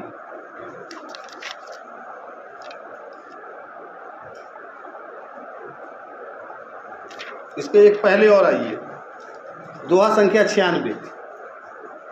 पुरुष कल्प एक प्रभु जुग कलजुग मलमूल नर अरु नारी अधमरत सकल निगम प्रतिकूल। पूर्व के कल्प में पापों का मूल युग कलयुग था, ऐसा कहते हैं कौन? काक भुसुंडी कहते हैं गरुड़ से, और कहते हैं कि आइए आपको उस कलयुग की कथा सुनाते हैं। तब वो कहते हैं कि जिसमें पुरुष और स्त्री सभी अधर्म परायण थे, वेदों के विरोधी थे, अधर्म कर रहे थे और वेद में विश्वास नहीं रख रहे थे, पुरुष और स्त्री। तही कल जुग कौशलपुर जाई जनमत भयो शूद्र तनु पाई शिव सेवक मन क्रम अरुबानी आन देव निंदक अभिमानी। उसी कलयुग में मैं अयोध्यापुरी में जाकर शूद्र का शरीर पाकर जन्मा। मैं मन वचन और कर्म से शिव जी का सेवक और दूसरे देवताओं की निंदा करने वाला अभिमानी था। धन के मद से मतवाला बकवादी उग्र बुद्धि वाला था। और उसी में फिर आगे कहते हैं कि वर्ण धर्म नहीं आश्रमचारी श्रुति विरोध रत सब नर नारी द्विज श्रुति बेचक भूप प्रजसन को नहीं मान निगम अनुशासन। और कलयुग कैसा है इसका एक दृश्य यहाँ भी देखिए और एक बालकांड में देखिए। कलयुग कैसा है? कलयुग में न वर्ण धर्म रहता है, न चारों आश्रम रहते हैं, सब टूट गया है। वर्णाश्रम व्यवस्था टूट गई है। सब स्त्री पुरुष वेद के विरोध में हैं, ब्राह्मण वेदों को बेचने वाले और राजा प्रजा को खा डालने वाले हैं। राजा अपने कर्तव्य से च्युत हो गए हैं, ब्राह्मण अपने कर्तव्य से दोनों, और सभी जो है उसे क्या है, वेद को बेच करके और धर्म को बेच करके जैसे कि खा रहे हैं और वेद का विरोध कर रहे हैं। कलयुग का तो ये सत्य है, सत्य यही है कंटेम्प्रेरी टाइम का कि जो हमारे हक का नहीं है और जिसमें विभाजन है या जो ऐसी डिसिप्लिन या व्यवस्था है जो मनुष्य को मनुष्य नहीं समझती, उसका विरोध है। तो जाहिर सी बात है कि जिस काल की वो बात कर रहे हैं उस काल में काकभूषुंडी ये करेगी, ये तो गड़बड़ है, क्योंकि वर्णाश्रम व्यवस्था होनी चाहिए थी, ऐसी व्यवस्था क्यों नहीं है। तो फिर आगे कहा, नारी विवश नर सकल गोसाई, नाचहि नट मरकटकी नाई, शूद्र द्विजन उपदेश ही ज्ञाना, मेल जनेऊ ले ही कुदाना। मनुष्य स्त्रियों के विशेष वश में है, कलयुग में पुरुष स्त्री के वश में है। यह भी कलयुग का एक गुण है, स्त्री पुरुष के वश में नहीं है, पुरुष स्त्री के वश में है। यानी कि माया या कबीर का कामी को अंग, जो कह लीजिए आप पढ़ के बैठे हैं, वर्चस्व उसका है। जाहिर सी है कि ये तो होगा ही होगा। और फिर कहा कि देव विप्र श्रुति संत विरोधी, देवता ब्राह्मण वेद और संतों के विरोधी होते हैं। देवता ब्राह्मण वेद और संतों का क्या हो रहा है, विरोध हो रहा है। कलयुग में अभागिन स्त्रियां गुणों के धाम सुंदर पति को छोड़कर पर पुरुष का सेवन करती हैं। और जाहिर सी बात है कि यही कलयुग है जिसमें स्त्रियां जो है उनके विचार या एक्स्ट्रा अफेयर जो है वो दिखाई पड़ते हैं, मिलते हैं। कलयुग की सच्चाई ये भी है। राम राज्य में कहा कि एक निष्ठता स्त्री और पुरुष का गुण होगा, लेकिन अगर कलयुग है जो कि कंटेम्प्रेरी तुलसी का भी है, काकभूषुंडी का नहीं है, लेकिन काकभूषुंडी बताता है कि उस युग को मैंने जिया है, इसलिए अपने अनुभव से कह रहा हूँ, और जिस तरफ इशारा है वो आपका भी कंटेम्प्रेरी है। तो कहा कि वेदों का विरोध होगा, शूद्र भी वेद बाँचेंगे और विरोध करेंगे जहाँ गलत लिखा है। कहा कि धूर्त और लंपट राज करेंगे, सत्ता में वैसे ही लोग होंगे, पुरुष स्त्रियां व्यभिचारी हो जाएंगी, क्योंकि पुरुष अगर स्त्री के वश में है तो इसका मतलब वो भी व्यभिचारी है, तभी वश में है। और स्त्रियों के बारे में कही दिया कि स्त्रियां अपने पुरुष को छोड़ करके पर पुरुष के साथ रहेंगी, यह भी कहा। तो इस तरह के संबंध भी हमारे समय में दिखते ही है और दिखाई पड़ते ही हैं। इसमें एक चीज़ है कि वुमेन एम्पावरमेंट की दृष्टि से देखें तो कहें कि फेमिनिज्म वाले नारा लगाने लगे कि इसका क्या मतलब, तो फुटे में बंद के रहे, एक निष्ठता धोखा है, छम है, छलावा है। ये आवाज़ बुलंद हो सकती है कि कौनों का एक परिधि तय करके खूटा बांध करके बैठे, हजारों साल से तो बैठे ही थे, क्या भला हुआ। तो इसलिए अब तोड़ तोड़ के एक्सपेरिमेंटल लाइफ जिए, ज़्यादा अच्छा है। लेकिन तुलसी का ये कॉन्सेप्ट है, ये कवि सृष्टा, और इसी को कहा जाता है दूरदर्शिता, और इसी को कहा जाता है कविता में अपने समय की शिनाख्त और अपने समय के साथ बात तक आना। तो मतलब सुंदर पुरुष को कहते तुलसी की गुणों की खान या धाम, ऐसे पुरुष को भी छोड़ करके चली जा रही। तो इस भ्रम और भुलाए मत रहिए कलयुग में, यहाँ जो है कोई है तो छोड़ के नहीं जाएगा, नहीं, कलयुग विकल्पों का युग है, तो यहाँ पर विकल्प भरे पड़े हैं। खैर, लेकिन इतना ही नहीं, कुछ और भी कहते हैं, सुन लीजिए। सौभाग्यनि विभूषण हीना, विधवन के सिंहार नवीना, गुरसिक बधिर अंध का लेखा, एक न सुनई एक नहीं देखा। सुहागिन स्त्रियां जिनके पति हैं, प्रिय हैं, जिनके पास सब कुछ है, वे जो है सादा सादा बिना आभूषण के चल रही हैं और रह रही हैं। और जो विधवा है या जिनका प्रिय नहीं है, कोई नहीं है, वो देखिए कि पूरा साज श्रृंगार करके निकल रही है। गुरु शिष्य बधिर अंध का लेखा। मजेदार बात है कि शिष्य और गुरु में बहरे और अंधे का हिसाब है। शिष्य और गुरु भी ऐसे हो गए हैं, गुरु उपदेश को, शिष्य गुरु के उपदेश को सुनता नहीं, और गुरु जो है ज्ञान दृष्टि की ओर देखता नहीं। गुरु ने भी ज्ञान की खोज या गवेषणा बंद कर दी है, और शिष्य ने भी गुरु को सुनना बंद कर दिया है। बोथ आर इक्वल, दोनों एक जैसे हो गए हैं कलयुग में। इसके भी साक्ष्य आपको मिल ही जाते होंगे, हम कहाँ कहें। तो भाई, और उसके बाद एक दोहा कहते हैं,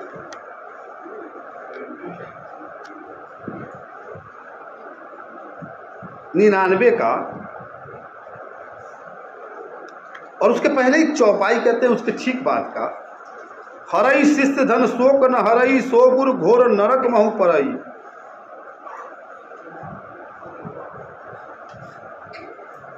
जो गुरु शिष्य का धन हरण तो करता है और उसका शोक हरण नहीं करता, यानी कि जो गुरु अपने शिष्य के दुख को दूर न कर सके वह गुरु नहीं है। और इतना ही नहीं, कहा कि मातु पिता बलकन ही बुलावही, उदर भरे सोई धर्म सिखावही। माता पिता अपने बच्चों को सिर्फ एक ही धर्म सिखा रहे हैं इस कलयुग में, और वो है कि चाहे जैसे भी हो उदर की पूर्ति हो, पेट पोष लेना कैसे भी, यानी कि पैसा कमाना, सिर्फ और सिर्फ पैसा। कोई नीति नहीं, कोई नियम नहीं, कोई अनुशासन नहीं, कुछ नहीं। हम सभी उसी भीड़ में भागे जा रहे हैं, हम सभी उसी भीड़ के शिकार हैं कि हमें पैसा चाहिए, ज़्यादा से ज़्यादा चाहिए, भले ही मनुष्यता दाव पर लग जाए तो लग जाए, भले ही चरित्र दाव पर लग जाए तो लग जाए, भले ही सब कुछ खोना पड़े तो खो जाए, लेकिन यही इस कलयुग का मूल है। और फिर कहा कि ब्रह्म ज्ञान बिनु नारी नर, कहीं न दूसरी बात, कौड़ी लागी लोभ बस, करही विप्र गुरु घात। स्त्री पुरुष ब्रह्म ज्ञान के सिवा कोई दूसरी बात नहीं करते।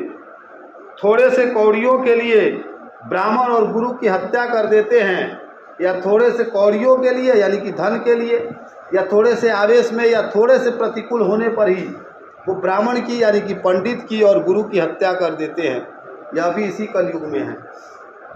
गुरु अगर डर के सहम के न रहे तो सामने बैठा पर आदमी कब उठा के फेंक दे पते न चले। हाँ, वो गए ज़माने जब शिष्य गुरुओं से डरते थे और वहाँ देख के यही साइड हो जाते थे, अरे बाप रे सर आ रहे हैं। आजकल तो गुरु शिष्य से डरते हैं कि अरे कहीं कुछ ऐसा ना बोल देना तो रास्ते में घेर लेगा। यही कलयुग है, कलयुग और कुछ नहीं है। देखते जाइए आगे आगे होता है क्या। मैंने पहले ही कहा था कि बहुत इंटरेस्टिंग कथा को मैंने लास्ट में रखा है, क्योंकि वो आपके समय का सच है और आप सभी उसके साक्षी और भुक्तभोगी है। और ये कहूँ तो ये भी गलत नहीं होगा कि उसके सहभागी भी हैं। तो कहा कि ठीक उसके बाद का एक दोहा है कि बाद ही शूद्र द्विजन सन, हम तुमते कछु घाटी, जानई ब्रह्म सो विप्रवर, आँखी देखा वही डांटी। शूद्र ब्राह्मणों से विवाद करते हैं कि हम क्या तुमसे कुछ कम हैं। सही बात है। अगर देखिए, मुझे लगता है कि इसे ऐसे भी लेना चाहिए कि कलयुग में जो नियम है वो बताए हैं, लेकिन कलयुग में जो हो रहा है वो बताए, उसमें जरूरी नहीं है कि ये सब बुरा ही हो रहा है। ये बदलते हुए समय का है, जिसके लिए या तो तुलसी गलत डिसीजन दे बैठते हैं, या जिसके बारे में अपनी कोई राय नहीं देते, लेकिन सिचुएशन जरूर सबके सामने रख देते हैं कि हो क्या रहा है। और यह होना जो है राम के युग से बाहर निकलना है, और ये होना ही है कि कंटेम्प्रेरी का प्रासंगिक हो जाना, यही होना है। तो वो कहते हैं कि शूद्र ब्राह्मणों से विवाद करते हैं, कर नहीं रहे हैं, और करना भी चाहिए, क्यों ना करें। आप ही सताइएगा, आप ही राज करिएगा, मतलब हमारा कुछ नहीं। खेत जो है ठाकुर का, बैल ठाकुर का, हल ठाकुर का, सब ठाकुर का, हमारा क्या साहब। ओम प्रकाश वाल्मीकि की कविता है ना, उससे आप कम जानते होंगे, इरफान खान के पाठ से ज़्यादा जानते होंगे। वही तो ज़माना है, मूल को तो आप जानते नहीं हैं। धड़धड़ा के बोलेंगे जगदीश सिंह की गज़ल, मेहदी हसन की गज़ल। आप पूछ देंगे गजलवा लिखा कौन है, जरा उसका भी नाम ले तो आत्मा तृप्त हो जाती। वो तो प्लान में ही नहीं है सर, वो तो देखते ही नहीं। खैर, जो ब्रह्म को जानता है वही श्रेष्ठ ब्राह्मण है। Point to be noted.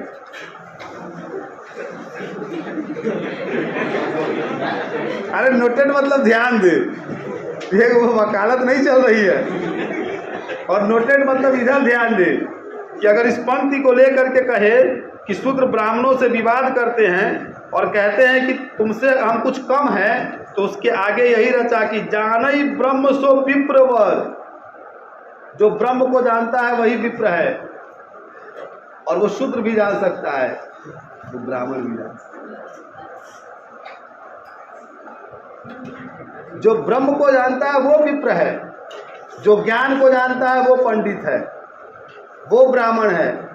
इसलिए ब्राह्मणत्व का जो कॉन्सेप्ट है, जो अवधारणा है, उसको तुलसी ने इस उत्तर कांड में, कली कांड में और स्पेशली काग भुसुंडी के हवाले से खारिज कर दिया।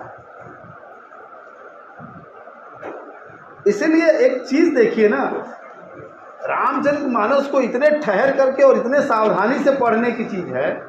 आप जल्दबाजी में नहीं पढ़ सकते, टेक्स्ट के बगैर कोई राय नहीं दे सकते। हर आदमी अपना अपना समर्थन रखेगा। और दूसरी बात यह भी है कि तुलसी ने जो जिया था, जो भोगा था, मैंने कहा ना कि उनका आधा जीवन तो दरिद्र की तरह बीता, जिसमें ब्राह्मणत्व का कहीं नाम लेश नहीं है। वो आदमी कैसे सेलिब्रेट करेगा? और उसको पता है कि चीज़ें टूट रही है, ढह रही हैं, गिर रही हैं, और ये टूटना, ढहना, गिरना ही किसी नवनिर्मित का सूचक है, द्योतक है। तो कलिकाल के बाद भी कुछ संभावना है। और कलिकाल जैसे कि क्या है, ये राम राज्य कुछ और नहीं है। हो सकता है कि ये जो कंटेम्प्रेरी कलिकाल है, अगर सब कुछ बेहतर रहा तो यही आगे चल करके बेहतर होगा, ऐसी गुंजाइश की जा सकती है। वो कहते हैं आगे कि ब्राह्मण है और वे उन्हें डांट कर आंखें दिखलाते हैं, क्योंकि क्या है, ब्रह्म सो विप्र पर आंखें देखा वही डांटी, वही श्रेष्ठ ब्राह्मण है। और वो डांट करके आंख दिखलाएगा कि हम जानते हैं सत्य को। दीजिए, हमसे पूछिए ना, आप ही सत्य को जानते हैं, आप ही गीता के रहस्य को जानते हैं, हम बताएंगे ऐसे करके।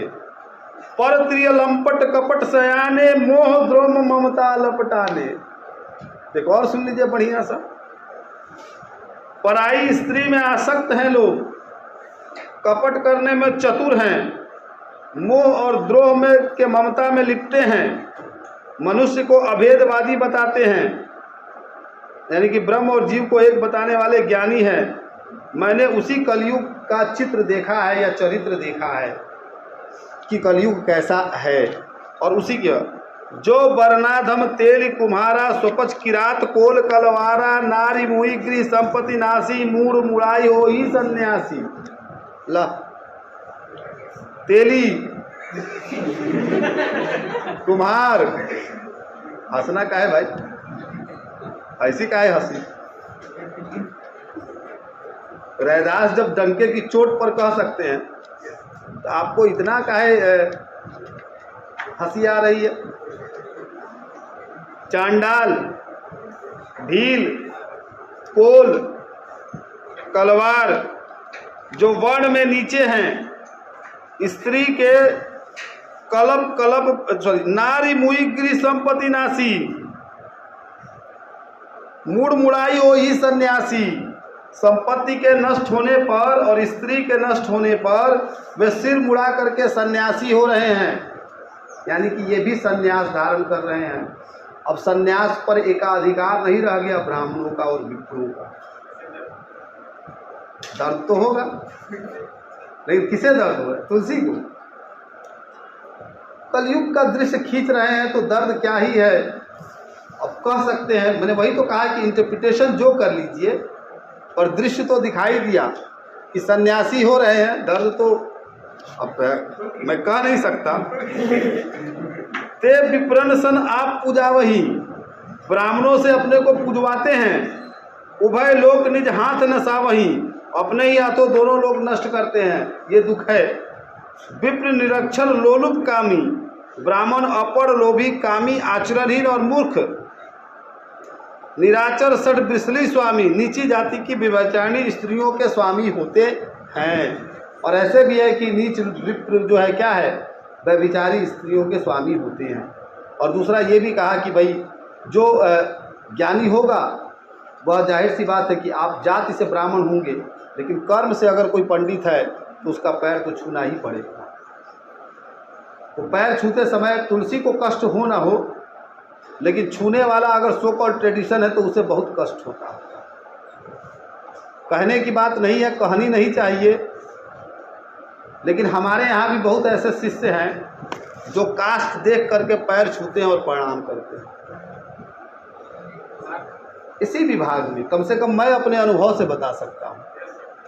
इसलिए आप इस भ्रम में नहीं रहते रहिए कि मेरा गुरुडम और मेरी तूती और मेरा ज्ञान और मेरा पढ़ाना बहुत कायल है। इसमें भी एक हायरकी, एक बाइनरी मेंटेन होती है। मेरे कई ऐसे कुलीग हैं और कई उनके ऐसे विद्यार्थी हैं जो सो कॉल्ड किसी और क्लास से डिपेंड करते हैं, और मैंने बच्चों को कई बार देखा है वैसा करते हुए। हमारा तो फिर भी छू लेते हैं। कई ऐसे हमारे शिक्षक साथी हैं जिनका बिल्कुल नहीं छूते, ज़्यादातर लोग नहीं छूते, छूने से बचते हैं। तो आप इसका क्या करेंगे कि जो आपके मन में ग्रंथि है और जो आपके रगों में लेकर के आप धो रहे हैं विरासत से, उसका कुछ नहीं कर सकते। जो विरासत में ही आपको बताया गया है कि देखो तुम अयोग्य भी और नालायक भी रहोगे तो तुम ब्राह्मण कुल में पैदा हुए हो, इसलिए तुम श्रेष्ठ हो। तुम किसी के आगे झुकोगे नहीं, तुम किसी का चरण स्पर्श नहीं करोगे, और करोगे भी तो जाति और बिरादरी देख करके। तो ये हमारे समाज का सच है। और ये ऐसा नहीं है कि ये मैं आपको मतलब अपने अनुभव के आधार पर कह रहा हूँ, और ये अनुभव मुझे एकेडमिक जगत ने ही दिए हैं। तो कष्ट तो है कि अगर एक जो अभी भी बहुत सारे लोग हैं जो ये मानते रहे हैं, यहाँ भी कुछ लोग बैठे ही होंगे, माफ़ करेंगे मतलब, लेकिन अभी भी वो मानते हैं कि श्रेष्ठता जन्मजात है उनकी, और वो श्रेष्ठता लेकर के पैदा ही हुए हैं। कर्म करे या न करे समाज उन्हें श्रेष्ठ मानेगा और वो पूजनीय है। जब आप इसे सेलिब्रेट कर रहे होते हैं तो आपको तुलसी की याद नहीं आती, और जब इसका काउंटर रच रहे होते हैं तो तुलसी की याद आती है। या क्या ये वही लोग नहीं हैं जो तुलसी के इन्हीं मतों का समर्थन करते हैं जिन लोगों ने इसको सेलिब्रेट करना सीखा है, और जिन्होंने गाए बगाए हर समय यही तर्क दिया है कि देखिए भाई बाबा कह के गए हैं पूजहि विप्र सकल गुणहीना, तो पूजो।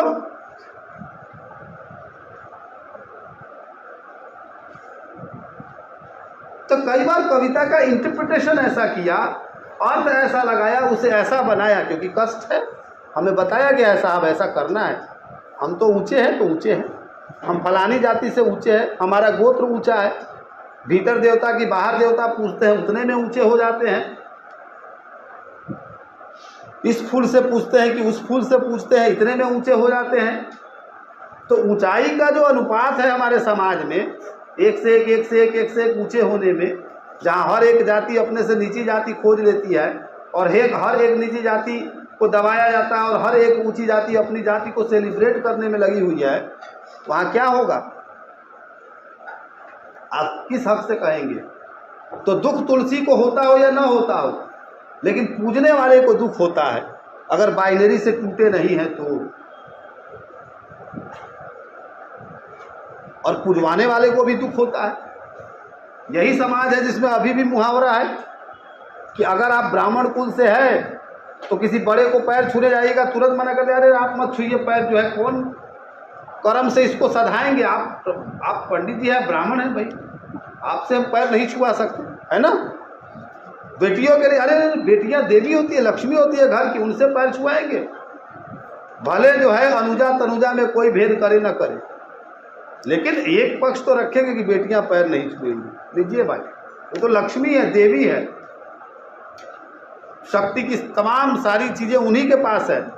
और जीवन में क्या है वे, हमारे व्यवहार में क्या है वे द्वितीयक है, सेकेंडरी हैं। जहां बेटियों से पैर नहीं छुआते वहीं बेटियों को सबसे पीछे रखते हैं, आगे बढ़ने नहीं देते। तो जिस समाज में आप रह रहे हैं ना, उस समाज की भी नब्ज टटोलिए। कविता अगर कोई हिस्टोरिकल सेंस डेवलप करती है तो कविता यह भी कहती है कि आप उस हिस्टोरिकल सेंस से कंटेम्प्रेरी टाइम को पकड़े, वर्तमान की शिनाख्त करें। वो ये नहीं कहती कि जहाँ पर आप ठीक है वहाँ पर कवि का जयकारा लगाइए, और जहाँ पर कवि ने क्रिटिसाइज किया वहाँ कवि को दबा दीजिए। सन्यासी बन रहे हैं, सब बन रहे हैं। तो ये दुख ऐसा नहीं है कि तुलसी का ही मूल दुख माना जाए, ये दुख उस पूरे के पूरे समाज का दुख है, जिसको तुलसी भले करे ना करे सेलिब्रेट, लेकिन बाकी लोग तो सेलिब्रेट कर रहे हैं, हमारा समाज तो कर रहा है। प्रगतिशील लेखक की बैठक होती है तो उसमें जो है, अगर एक दिन ऐसा हुआ कि कवियों में सब त्रिपाठी शर्मा हो मिश्रा हो गए। अब जो है कुछ लोगों ने कहा कि और कोई मिला ही नहीं इनको कवि के तौर पे। हमारे बहुत प्रिय है बसंत सर, और आप सब जानते हैं प्रोग्रेसिव में एक वही है जिनकी मैं बहुत कदर करता हूँ। तो कह के अब इसका क्या करूँ, मैं त्रिपाठी कुल में पैदा हो गया तो अब इसको मैं क्या करूँ, मार दूँ? ये मैंने मुझसे इजाज़त लेकर के मुझे पैदा किया गया था है? तो कहीं हम जब कार्यक्रम करते हैं तो सोचना पड़ता है कि हम अगर किस चीज़ को कैसे मेंटेन करें कि हम सभी समाज को लेकर के चले। और कई बार जो है हमें असफलता हासिल होती है, क्योंकि सिस्टम में अभी सबको आने में बहुत समय लगेगा। वो तो भला हो मंडल आयोग का, भला हो जो है कुछ चीज़ों का कि जिससे कुछ लोग आ गए, नहीं तो 2000 के पहले उलट करके देख लीजिए, आपको किसी विधि विधान में नहीं मिलेंगे। तो कलयुग ये भी तो है कि आपने सारे सुख का वर्चस्व अपने में लिया, आपने एक अधिनायक तंत्र विकसित किया। मैं किसी एक गोत्र या किसी खास पंडित को नहीं कह रहा, उस पूरी धारणा को कह रहा हूँ। याद रखिए, जिसमें आपने कहा कि किसी भी स्थिति में हम सुपरसीड करेंगे, लीड करेंगे, हम ही होंगे सर्वे सर्वा। आपने कुछ नहीं किया तब भी सर्वे सर्वा रहे, कुछ नहीं करेंगे तब भी आप सर्वे सर्वा रहना चाहेंगे। ये कैसे होगा? आप पढ़े भी नहीं, आप ज्ञान ले भी नहीं, आप खोज करे भी नहीं और कहे कि आपको विद्वान माना जाए, ये कैसे संभव हो सकता है?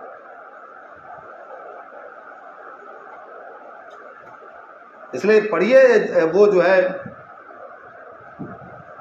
रश्मि रथी पढ़िए, और पढ़िए उसमें दिनकर ने जिस तलखी के साथ वो संवाद रचा है, जिसमें कर्ण ललकारता है अर्जुन को कि बहुत कौशल दिखा रहे हो तो जरा मेरे साथ आओ, और वहाँ देखिए छल उस सभ्य समाज का। द्रोणाचार्य का छल देखिए कि कहते कि तुझसे कैसे लड़ेगा, तुम्हारे तो कुल गोत्र का पता ही नहीं है। तो दुर्योधन कहता है कि लीजिए मैं देता हूँ कुल गोत्र। फिर कहते कि अरे नहीं, ऐसे नहीं, वैसे नहीं, और ऐसे वैसे करते करते शाम हो जाती है। तो बहुत झोल है, और इस पर बात करने का मतलब है कि किसी को खुश करना और किसी को नाराज करना। अभी भी जब इस पर हम बातचीत करेंगे तो हम सबको संतुष्ट नहीं कर पाएंगे, आप हमसे सहमत नहीं हो पाएंगे, क्योंकि आपके अपने अलग राग है, उनके अलग राग है, उनके अलग राग है।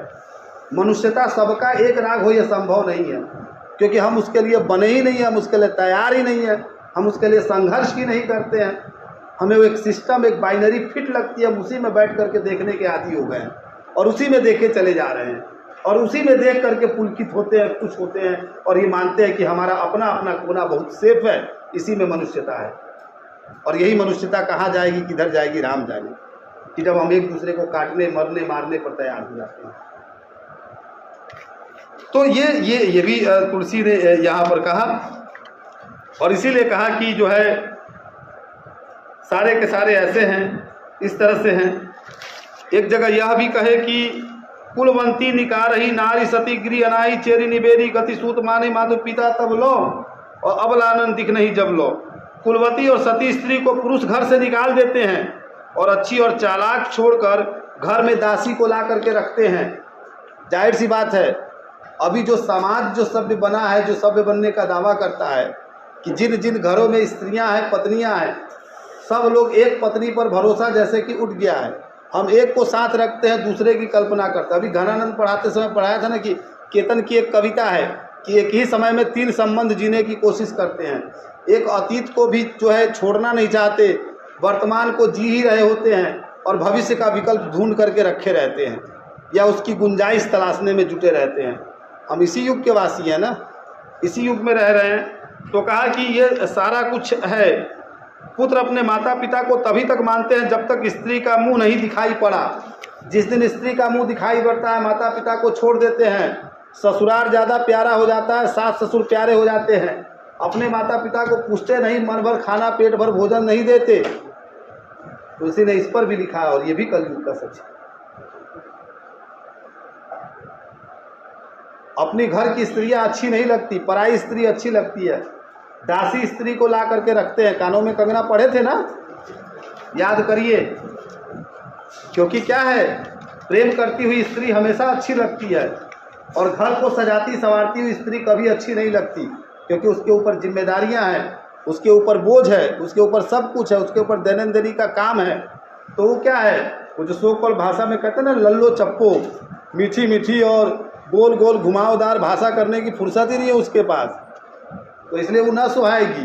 तो सुहाएगी वो जिसे डॉट डॉट डॉट कहते ही हैं। ससुरारी प्यारी लगी जब तेरी, पुरुष कुटुंब भये तब तेरी। जब से ससुराल प्यारा लग गया है, अपने माता पिता भाई बहन सब शत्रु लगने लगते हैं। ससुराल की महिमा खूब कही है इन्होंने, ये सच है। देखिए आजकल वो रील में चलता है ना, एक स्त्री कहती है कि सबसे अच्छा पिता कौन, तो तुहार बाप। लड़का कहता है सबसे अच्छी माता तो तुहार माँ, सबसे अच्छा भाई तो तुहार, सबसे अच्छी औरत कौन, तो तुम, तो जो है सबसे खराब पुरुष कौन, तो हम। चलिए कम से कम 3 साल में ही सीख तक गेली रहूँगा। यही है ना। और निर्प पाप परायण धर्म नहीं, करी दंड विडम प्रजा नहीं। और राजा लोग पाप परायण हो गए हैं, धर्म नहीं है, प्रजा को बिना अपराध के ही दंड दे रहे हैं। यह दुर्दशा भी कलयुग की है। बिना अपराध के कितनी प्रजा दंडित हो रही है, किसी से छिपा नहीं है। क्या क्या नहीं हो रहा है। तो आप सोचिए कि कलयुग और क्या है। कवि वृंद उदार दुनी न सुनी, गुण दूषक ब्रात न कोपी गुनी। ये सब चल रहा है। कवियों के झुंड हो गए हैं, पर दुनिया में उदार कविता सुनाई नहीं देती। सारे के सारे कवि जो है भाट की तरह चिल्ला रहे हैं। यही सब चल रहा है।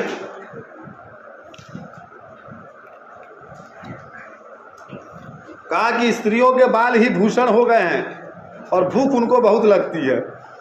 ये कलिकाल में है। अबला कच भूषण भरी छूधा, धनहीन दुखी ममता बहुधा। वे धनहीन और बहुत प्रकार की ममता होने के कारण दुखी रहती हैं। सुख चाही मुड़ना धर्म रता, वे मूर्ख सुख चाहती हैं पर धर्म में उनका प्रेम नहीं।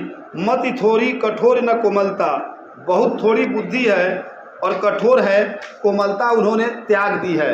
वशिष्ठ अनूप का एक शेर है कि यशोदा देख के पेप्सी मिरिंडा नंद से बोली, बड़ी मुश्किल है कान्हा को माखन दे नहीं सकते। अभी फोन आया था वशिष्ठ अनूप जी का, साइलेंट था, हमारे गुरु रहे हैं और काशी हिंदू विश्वविद्यालय के अध्यक्ष होने वाले हैं, तो पता नहीं बात ही नहीं हो पाई।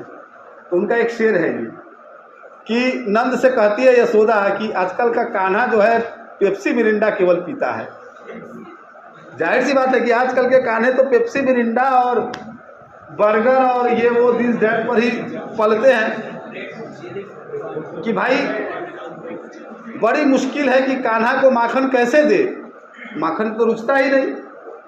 तो मैंने जब वशिष्ठ अनूप जी की किताब की समीक्षा की थी तो इस शेर पर मैंने ये बात कही थी सार्वजनिक टिप्पणी करते हुए कि सवाल ये नहीं है कि कान्हा को माखन कैसे दिया जाए, सवाल ये भी है कि आधुनिक यशोदा को माखन निकालने आता भी है क्या।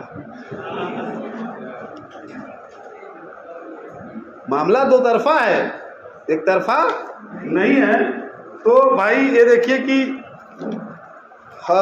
हरि अनंत हरि कथा अनंता बहुत कुछ है जिस पर कहते हुए बहुत लंबा समय लग जाएगा। तो इसीलिए अब थोड़ा सा सवाल की तरफ भाग जाए, नहीं तो लोग कहेंगे कि देखिए साहब आपने ये कर दिया वो कर दिया वो कर दिया।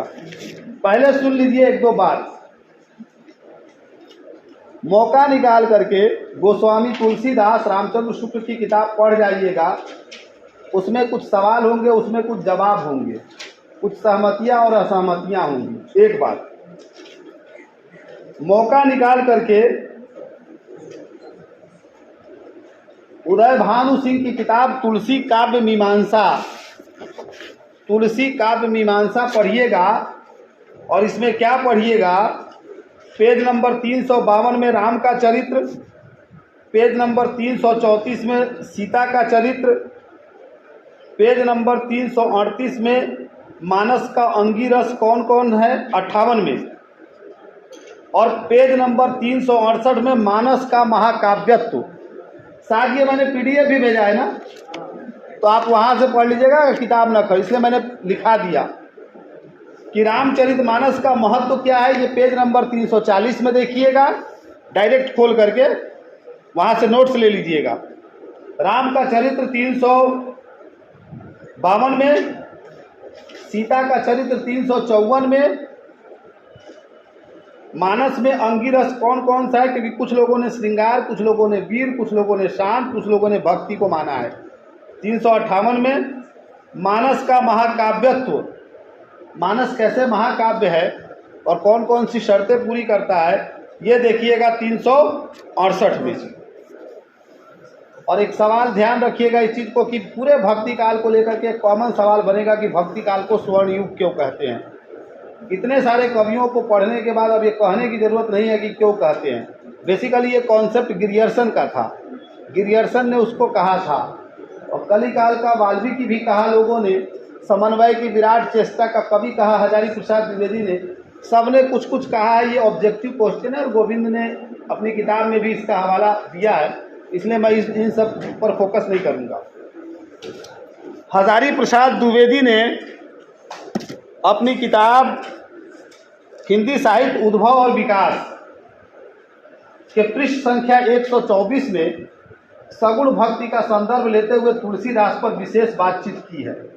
अभी इसमें से एक आध दृष्टांत दे दूंगा अगर मौका मिला तो नोट कर लीजिएगा कि ये किताब मिल जाए तो इसमें पेज नंबर 124, ठीक।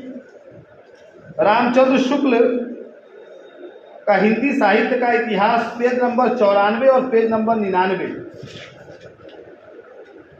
लगभग 18 पेज लिखा है तुलसी पर शुक्ल जी ने, जिसमें से पहले में परंपरा लिखा है और 99 के बाद से कविता लिखी है और उनकी कविता की खूबी लिखी है।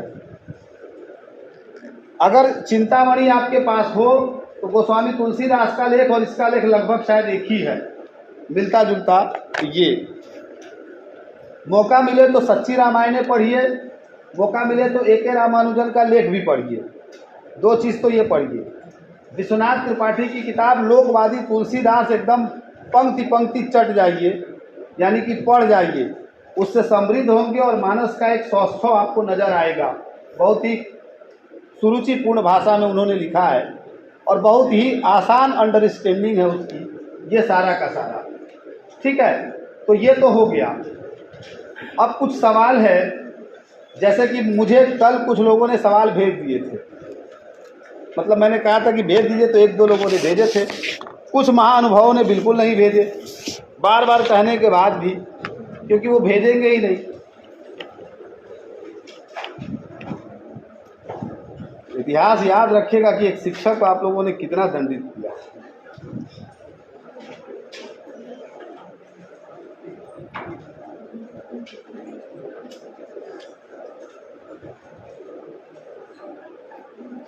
चार सप्ताह के बराबर की क्लास ली है आज। 4 सप्ताह में 8 क्लास होती ना, कम से कम 8 क्लास के बराबर की क्लास, उससे ज़्यादा ही आज ले रहे हैं। केवल डे बाय डे पढ़ाते तो अभी 1 महीना बाद खत्म होते तुलसी। और अफसोस इस बात का कि अब आपके पास पढ़ने के लिए एमए में कुछ रह नहीं जाएगा। अब तभी आपको मज़ा आएगा जब आप तुलसी पर रिसर्च करेंगे, इतनी सामग्री आपके पास आ गई है। तुलसीदास स्पेशल भी नहीं पढ़ेंगे आप, क्योंकि सब जान ही गए हैं, और मैंने इसीलिए जानबूझ के पढ़ाया कि जायसी पढ़ने आएंगे। आप कहेंगे जायसी में भी तो सब जान गए हैं। नहीं, कुछ कुछ है तो छिपा लीजिए। तो शुभम का सवाल आया था। अब ये डिस्कशन सेशन है तो बहुत अच्छे से इस पर बातचीत करेंगे।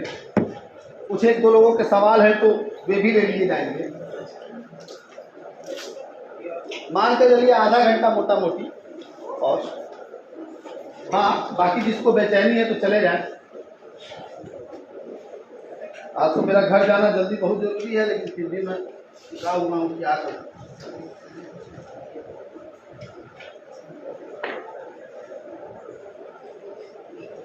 ओहो,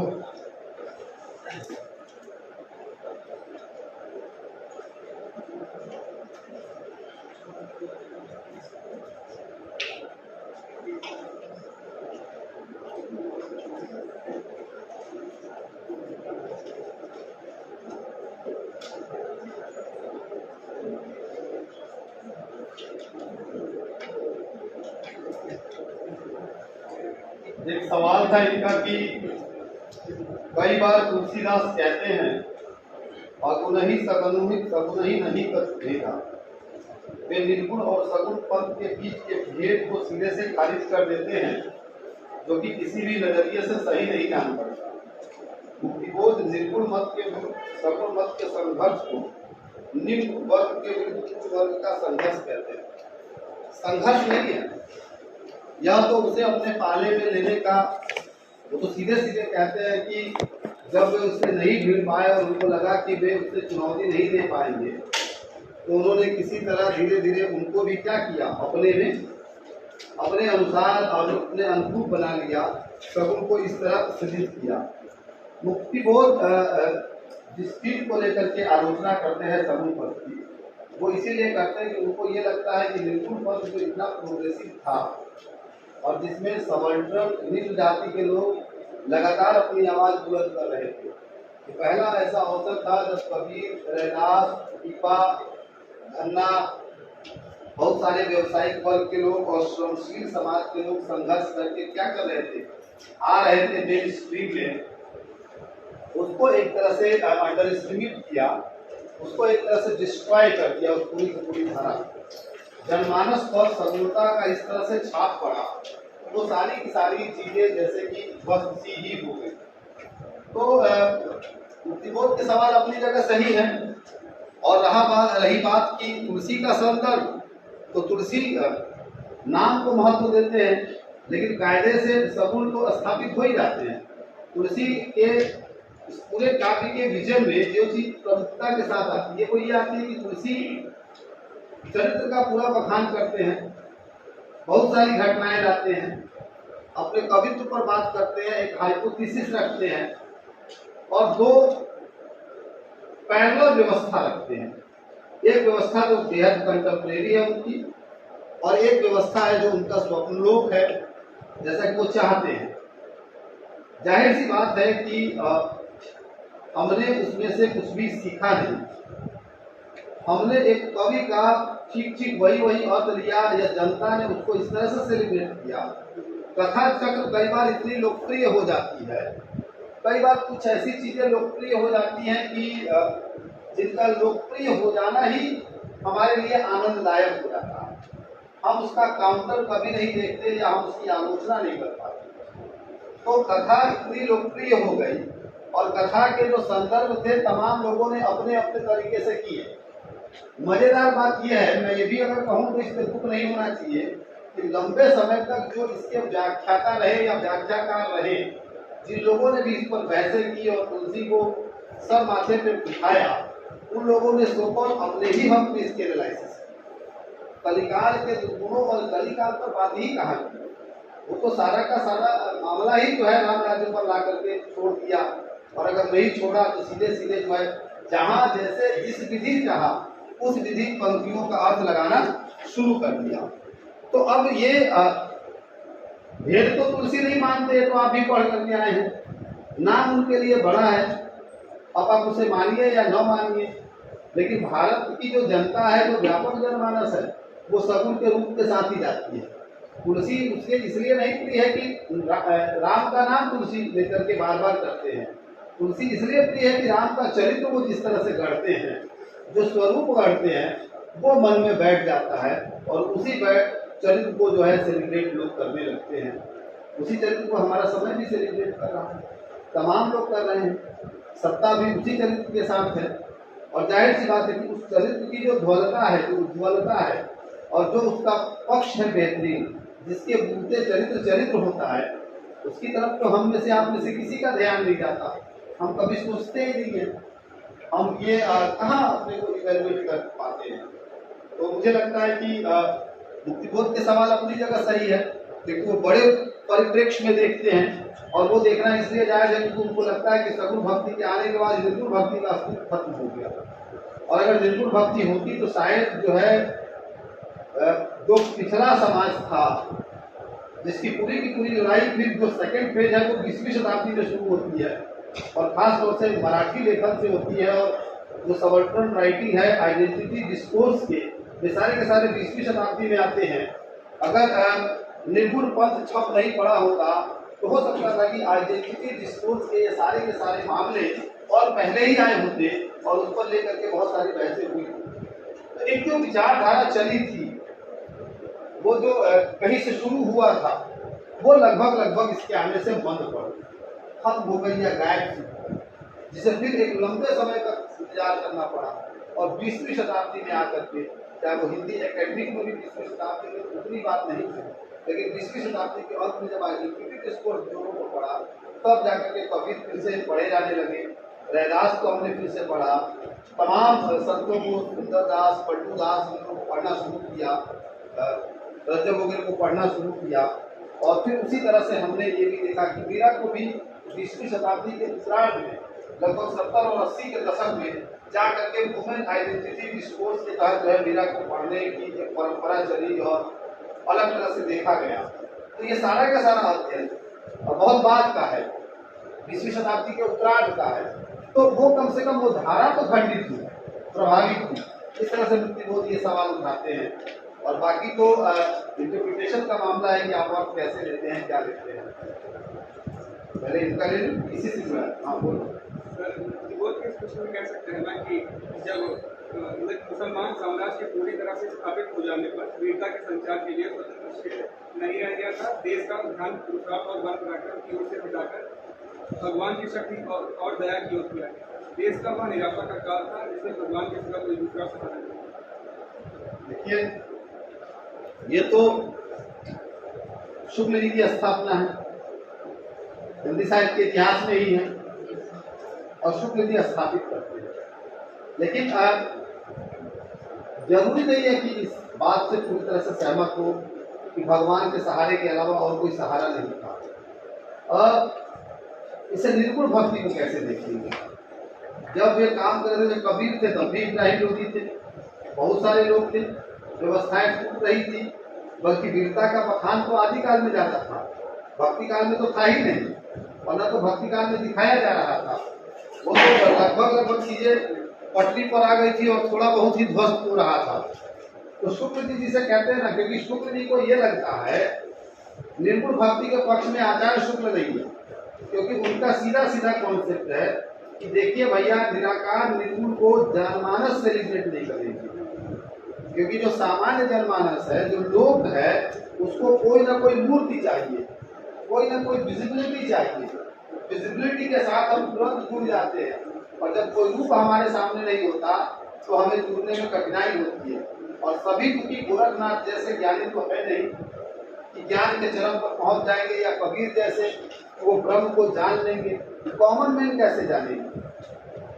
जो आम दिनचर्या में खप रही है, वो ज्ञान के उच्चतम सोपान पर कैसे पहुंचेगी? तो ये उनका एक सवाल था और मतलब ये एक मामला था। इसको लेकर के वो जो है इस पूरे भक्ति काल में सगुण का समर्थन करते हैं और निर्गुण को इसी अर्थ पर खारिज करते हैं।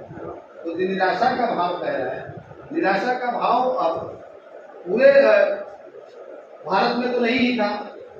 जिसे आप भक्ति काल कहते हैं, उत्तर भारत के जिन कवियों का हवाला देते हैं, उन कवियों को उठाइए एक एक क्षेत्र से और फिर उसके बाद देखिए कि मुगल काल ने कौन कौन से क्षेत्र को ध्वस्त किया था और कहाँ उनका ज्यादा वर्चस्व था। क्या उनके वर्चस्व की वजह से निराशा थी लोग धर्म का भूल गए थे? क्या ऐसा था कि हुमायूं और द ग्रेट अकबर जैसे लोगों ने धर्म पर कोई कैची जलाई थी, या लोगों को बलात् धर्म से पदच्युत होने के लिए कहा था? क्या ऐसा है कि उन्हें कहा था कि नहीं, तुम हमारे दीन को भजो और अपने दीन को छोड़ दो? है? क्या ऐसा था? ऐसा क्या था गर्व करने के लिए जिस पर इतना गर्व किया जा सकता था कि वो हमारा गायब हो गया है और हम उसके लिए निराश हो गए? ये बहुत से ऐसे सवाल इतिहास के अंदर टकराएंगे आपसे। क्या ऐसा गायब हुआ था सामान्य जनमानस?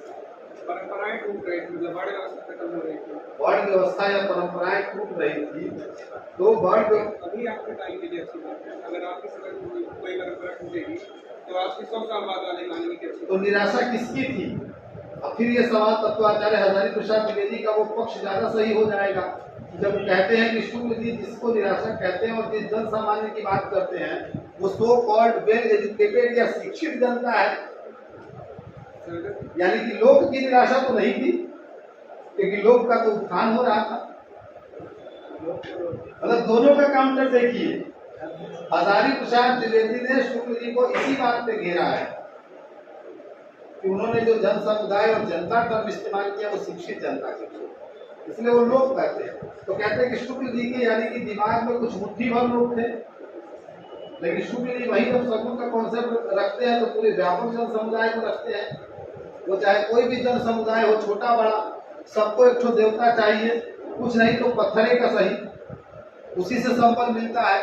हम लोग भी अपना अपना प्रतीक रखते हैं घर में, अपना अपना रिंग अपने देवताओं का, और उन्हीं को मान करके मान लेते हैं कि ये भैया सब कुछ ठीक ठाक है, ऐसा वैसा वैसा। तो ये है, बाकी इस पे बात करेंगे अगर कुछ और कर सके तो। पहले इनका दूसरा सवाल ले लो। जिस निर्गुण मत में सदियों से, ये वही बात है, रूढ़िवादी मान्यताओं को, वर्ण व्यवस्था आदि को नकारा, वो रैदास ने लिखा है कि रैदास ब्राह्मण मत पूजिए जो होवे गुणहीन, पूजिए चरण चंडाल के जो होगे ज्ञान प्रवीण। तो जाहिर सी बात है कि रैदास के बाद तुलसी आते हैं, कहीं चलते फिरते या तो मिल गया होगा या कहीं ना कहीं ये परंपरा में चला आ रहा होगा जिसको उन्होंने रखा। लेकिन तुलसी ने इसे रखते हुए जो है वो अधममति और तमाम तरह के संदर्भों से तुलसी ये भी नहीं कह सकते यार अच्छा नहीं लगता कि कवि बहुत चालाक है और बहुत सायास तरीके से चीजों को रख रहा है, क्योंकि कई बार वो बहुत सारी चीजें अपने पात्र से कहना देते हैं। हाँ, तो यही भी कुशल हुई ना। नहीं, आप कह रहे थे कि ऐसा लगता है कि कबीर को कर दे रहे हैं, ऐसे यहाँ पे रैदास को भी कर दे रहे हैं।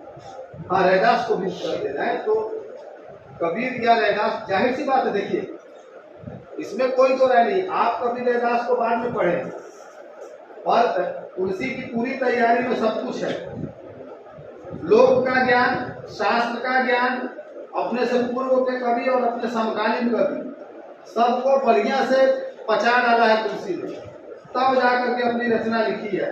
तो जाहिर सी बात है कि जो चीजें हैं उससे वो टकराएंगे। अगर एक नई धारणा या एक नया रास्ता तैयार करना है तो जो पुराने रास्ते हैं या पुरानी धारणा है उनको तोड़ेंगे ही, या उनको कमजोर बताएंगे, या उनके पैनल कोई व्यवस्था देंगे, ऐसा करेंगे, और ऐसा वो करते भी हैं, इतने समर्थ तो वो हैं।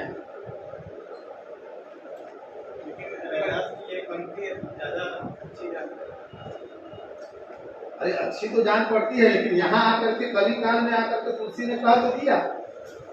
इसके पीछे इन दोनों की पर्सनल आइडेंटिटी हो सकती है, जो कि तुलसीदास ब्राह्मण थे और रैदास तथा कहे तो नीची जाति है। अब पर्सनल आइडेंटिटी हो सकती है, लेकिन प्रोग्रेसिवनेस भी तो देखा जाएगा। उनका प्रोग्रेसिवनेस हमारे बराबर नहीं हो सकता, क्योंकि वो 1600-1700 के टाइम के 2100 टाइम बढ़ रहा तो प्रोग्रेसिव उससे ज्यादा हम होते। हाँ, लेकिन होंगे ना, लेकिन कमाल की बात है कि उससे ज्यादा पीछे है। मतलब मैं तो यही कह रहा हूँ ना, मैंने यही तो कहा अभी, अगर नहीं होते तो तुलसी का कलिकाल हमारे से कैसे मैच करता? नहीं करता ना, फिसल जाता, पीछे ही रह जाता, लेकिन रहा नहीं ना। तो मेरे कहने का मतलब है कि वो जो प्रोग्रेसिवनेस, मतलब रैदास अगर पहले हैं और तुलसी बाद में आएंगे तो हम किससे उम्मीद करेंगे ज्यादा प्रोग्रेसिव? तुलसी से ना। लेकिन तुलसी अगर पीछे जाएंगे कहीं तो फिर क्या है, हम ये बढ़ा हुआ कदम नहीं, पीछे गया हुआ कदम मानेंगे। यहाँ पर रैदास ज्यादा आगे आ जाएंगे, यहाँ पर तुलसी क्रिटिसाइज हो जाएगी अगर ऐसा कुछ लिखते हैं। भाई मैं पढ़ा के जा रहा हूँ, कोई दूसरा टीचर आएगा, आप एमए में किसी टीचर से पढ़ेंगे और वो आपको पढ़ाएगा और आपको लगेगा कि ये तो बहुत ही पीछे की बातें हैं, आगे बढ़ी हुई बात नहीं, कुछ नया नहीं जुड़ रहा है, तो आपको क्या लगेगा? आप जोड़ेंगे ना चीजों को। और दूसरी बात यह है कि एक ब्राह्मण थे और एक वो थे जो आइडेंटिटी का मामला है, जाति की आइडेंटिटी का मामला नहीं है। हो सकता है कि उन्होंने अपनी जाति के आधार पर कहा और इन्होंने अपनी जाति के आधार पर, लेकिन मूल्य के आधार पर आप किसके साथ जाएंगे? कोई जाति के आधार पर ये कह रहा है कि हम ब्राह्मण हैं और हम गुणहीन हैं तब भी हमको पूछिए, या कोई ये कह रहा है कि अगर हम चांडाल हैं लेकिन हमें गुण है तब हमको पूछिए, तो आप किसके साथ जाएंगे? जाहिर सी बात है कि अगर पढ़ा लिखा समाज है तो वो यही कहेगा कि आप चांडाल है लेकिन गुणी है तो हम चांडाल को ही पूजेंगे, क्योंकि हम ज्ञान के सेवक हैं। यही बात कलिकाल में कहलाती है। तुलसी ने पूरा जवाब है इसका, और यही बात काकभूषुंडी को कहलवाया है, और काकभूषुंडी सोपर चांडाल ही है, चांडाल ही है, लेकिन क्या है? ब्राह्मण सम है, ज्ञानी है, गुणी है, और इसीलिए वो आदर के पात्र है। एक बार तुलसी के राम राज्य की अवधारणा पर बात हो जाए, पूरी बात हो चुकी है। शुक्रिया। आदित्य ने एक सवाल भेजा था, अच्छा जो हाथ में है वो भी। एक कवि के रूप में बेशक तुलसीदास अद्वितीय कवि है, और जैसा कि रामचरितमानस अद्भुत रचना है, परंतु जब आप रामचरितमानस को धार्मिक पुस्तक का दर्जा देते हैं तो मेरे जैसा व्यक्ति उसके संपूर्ण सही होने की उम्मीद करता है, परंतु जब ऐसा नहीं दिखाई देता तो हम आलोचना करते हैं। क्या रामचरितमानस को धार्मिक पुस्तक बनाना सही है? बिल्कुल नहीं, क्योंकि ये कवि की रचना है, कवि तो सर्वोपरि है। धर्म के लिए, डिसिप्लिन के लिए तुलसी नहीं लिखा। लिखे गए डिसिप्लिन को ला रहे थे, उस व्यवस्था को बता रहे थे, और वो डिसिप्लिन कैसे ध्वस्त हो रहा था उनके कंटेम्परेरी टाइम में, जिसका होना भी बहुत जरूरी था, वो कर रहे थे। इसलिए मैं एक अध्यापक के रूप में कभी भी धार्मिक पुस्तक के रूप में नहीं देखूंगा। मेरे लिए दुनिया के सारे टेक्स्ट, चाहे वो बाइबल हो, चाहे कुरान हो, चाहे गीता हो, सभी मेरे लिए टेक्स्ट हैं, सभी मेरे लिए पोएटिक फैंसी के ही एग्जाम्पल्स हैं। इसलिए मैं जब भी पढ़ूंगा, मैं जब भी बात करूंगा, तो मैं कविता को केंद्र में रख करके बात करूंगा, कवि के संसार को केंद्र में रख करके बात करूंगा, और मेरे लिए कवि का रचा गया संसार, इस संसार से और कोई बेहतर संसार है, उसकी संभावनाओं का रुका भाई एक सवाल जवाब देगा।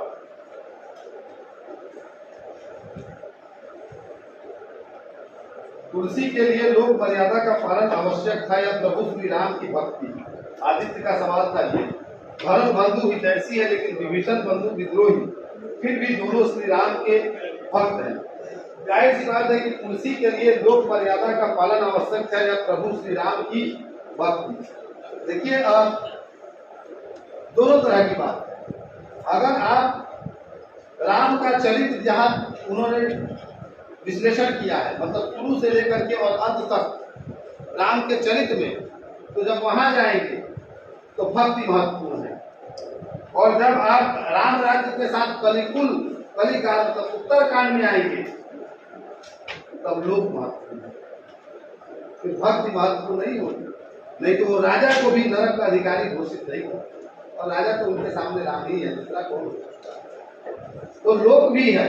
इसलिए कहा ना कि भक्ति है उनके लिए, साध्य है, साधन कविता है, लेकिन आप ये बात सोचिए कि इतने में ही उनको सिमर दिया जाए। कई बार जो पक्ष है उनका, वो सारा का सारा, वो जब आता है तो केवल भक्ति नहीं रह जाती। एक कवि की दृष्टि से देखेंगे तो लोक मर्यादा या लोक केंद्र में है, ठीक है। एक धार्मिक पुस्तक और भक्त की दृष्टि से देखेंगे तो क्या हो जाएगा, वह जो है भक्ति महत्वपूर्ण हो जाएगी। इसलिए रामविलास शर्मा ने जो क्रिटिसाइज किया है, और रामविलास शर्मा ने पूरी किताब लिखी है, पढ़िएगा, तो रामविलास शर्मा ने उस पूरे के पूरे मामले को या भक्ति काल को जिस तरह से लोक जागरण कहा है, भक्ति की वजह से नहीं कहा है, वो उसके बढ़े हुए मूल्यों की वजह से ही कहा है। हाँ, पूछो क्या पूछ रहे थे, जल्दी टाइम। तो यहाँ पर शुरू से कहते हैं कि वन्य और असभ्य जातियाँ उन्हीं का ज्यादा सम्मान करती हैं जो उनके प्रयोग कर सकते हैं।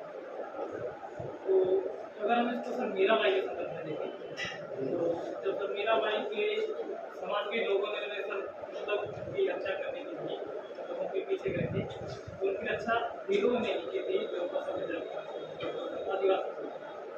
तो हम कैसे कह सकते हैं, मतलब उन्होंने तो मीराबाई को सम्मान बताया।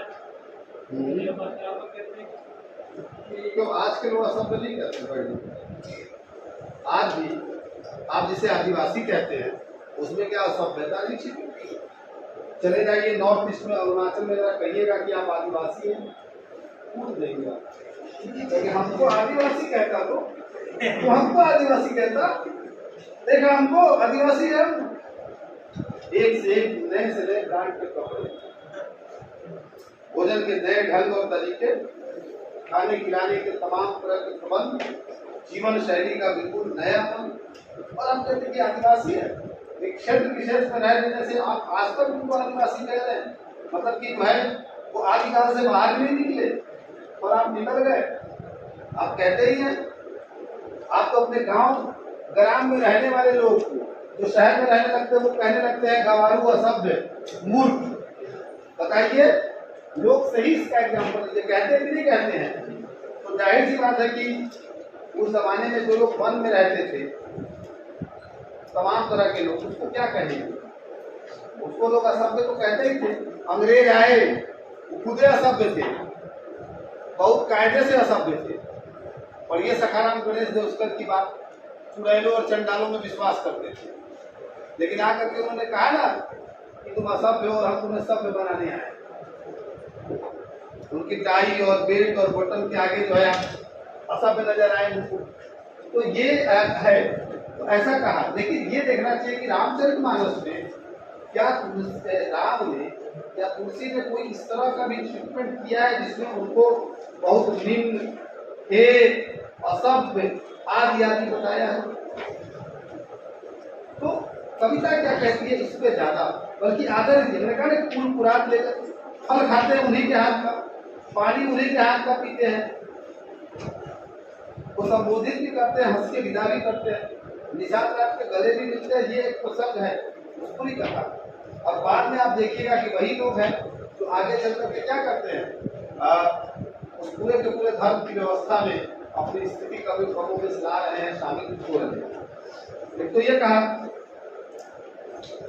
दूसरा यह है कि जो भक्ति की रचना भक्ति काल के बाद हुई, क्या उन्हें भक्ति काल की रचना नहीं मानी जानी चाहिए? जैसे केशव दास की रामचंद्रिका, ये राम का वर्णन है, तो क्या यह भक्ति काल की रचना नहीं मानी जाएगी? क्या इसके बीच की रचनाएं भक्ति काल की रचना मानी जाएगी? देखो भाई, ऐसा है कि कायदे से आचार्य रामचंद्र शुक्ल ने केशव का वर्णन भक्ति काल के अंतर्गत ही किया, ठीक है, एक बात। दूसरी बात कि रामचंद्रिका भक्ति काल की ही रचना है, और तुलसी को पढ़ते हुए रामचंद्रिका भी पढ़ी जाती है। एमए में पढ़ाई जाएगी रामचंद्रिका, बीए में नहीं पढ़ाई जाएगी। एमए में भी हमारे कई साथी शिक्षक लोग हाथ डालने से बचते हैं रामचंद्रिका में, क्योंकि कहा गया है ना, विश्वनाथ प्रसाद मिश्र ने कहा कि कठिन काव्य का प्रेत है जो है, तो कठिन काव्य के प्रेत को कोई हाथ लगाता नहीं है। दूसरी बात जो है, साहित्य के इतिहास में एक तकरीबन काल विभाजन है। इतिहास पढ़े है ना, कोई डेडलाइन नहीं होती। ऐसा नहीं कि आज भक्ति काल की रचना नहीं होती है। मथुरा में, ब्रज में चले जाइए, अयोध्या में चले जाइए, बहुत से एक से बढ़कर के एक गीत लिखने वाले लोग हैं। राधे राधे पर और कृष्ण पर काव्य लिखने वाले लोग हैं, श्रृंगार पर लिखने वाले आज हैं कि नहीं है? रीतिकाल के दौर में भक्ति पर लिखने वाले थे कि नहीं थे? बिहारी ही लिख रहे थे, उनकी और रचना, धनानंद खुद 2 अर्थी लिख रहे थे। तो काल विभाजन ये तय नहीं करता कि रचना की मूल प्रवृत्ति देख होगी, ठीक है। इधर से कोई सवाल? हाँ, पूछ लो। तो मुझे अभी लगता, मैं कहने ही वाला था कि फिर मैं वही धिक्कारता और क्या करता। ये आधी आबादी जिसको पढ़ा के इतना प्रोग्रेसिव बनाया, अंदाजा ही नहीं था कि ये 10 के 10 रह जाए। 2 सालों में क्या प्रगति की है मालूम ही नहीं। एक तो सवाल जवाब कुछ नहीं, यही करना था क्या? इसी के लिए चिल्लाए, लाज बचा ली घर में बताओ। लेकिन कम से कम 5-10, हम तो सोचते थे कि सवाल होगा तो कम से कम 20-30 लोग उठेंगे, और जम के बवाल होगा, नौबत आ जाएगी एकदम जो है कैसा कैसी मुक्का मुक्की की। लेकिन यहाँ पर कुछ नहीं, फिर वही जवाब मिलेगा मुझे। जैसे कुछ लोग मुझे कहते हैं कि सर आप पढ़ाई ऐसा देते हैं कोई सवाल ही नहीं बचता, और फिर ये तो सबसे घटिया जवाब। हजारी प्रसाद द्विवेदी अपने पत्र में लिखते हैं कि उन्हें लोकवादी शब्द कुछ जचा नहीं। तुलसीदास लोकलिपिवादी के रचनाकार थे पर लोकवादी नहीं थे। इस शब्द से यह ध्वनि निकलती है कि तुलसी लोक को ही चरम और परम सत्य मानते थे। इसके उत्तर में विश्वनाथ त्रिपाठी कहते हैं कि पंडित रामचंद्र शुक्ल ने लोकवाद शब्द का प्रयोग नागरिक दर्शन या लोक निंदक के रूप में नहीं, सामाजिकता पर बल देने वाली विचारधारा के अर्थ में किया है। तो लोकवादी शब्द से द्विवेदी जी को संतुष्टि नहीं है। एक मिनट क्लास में होगा थोड़ी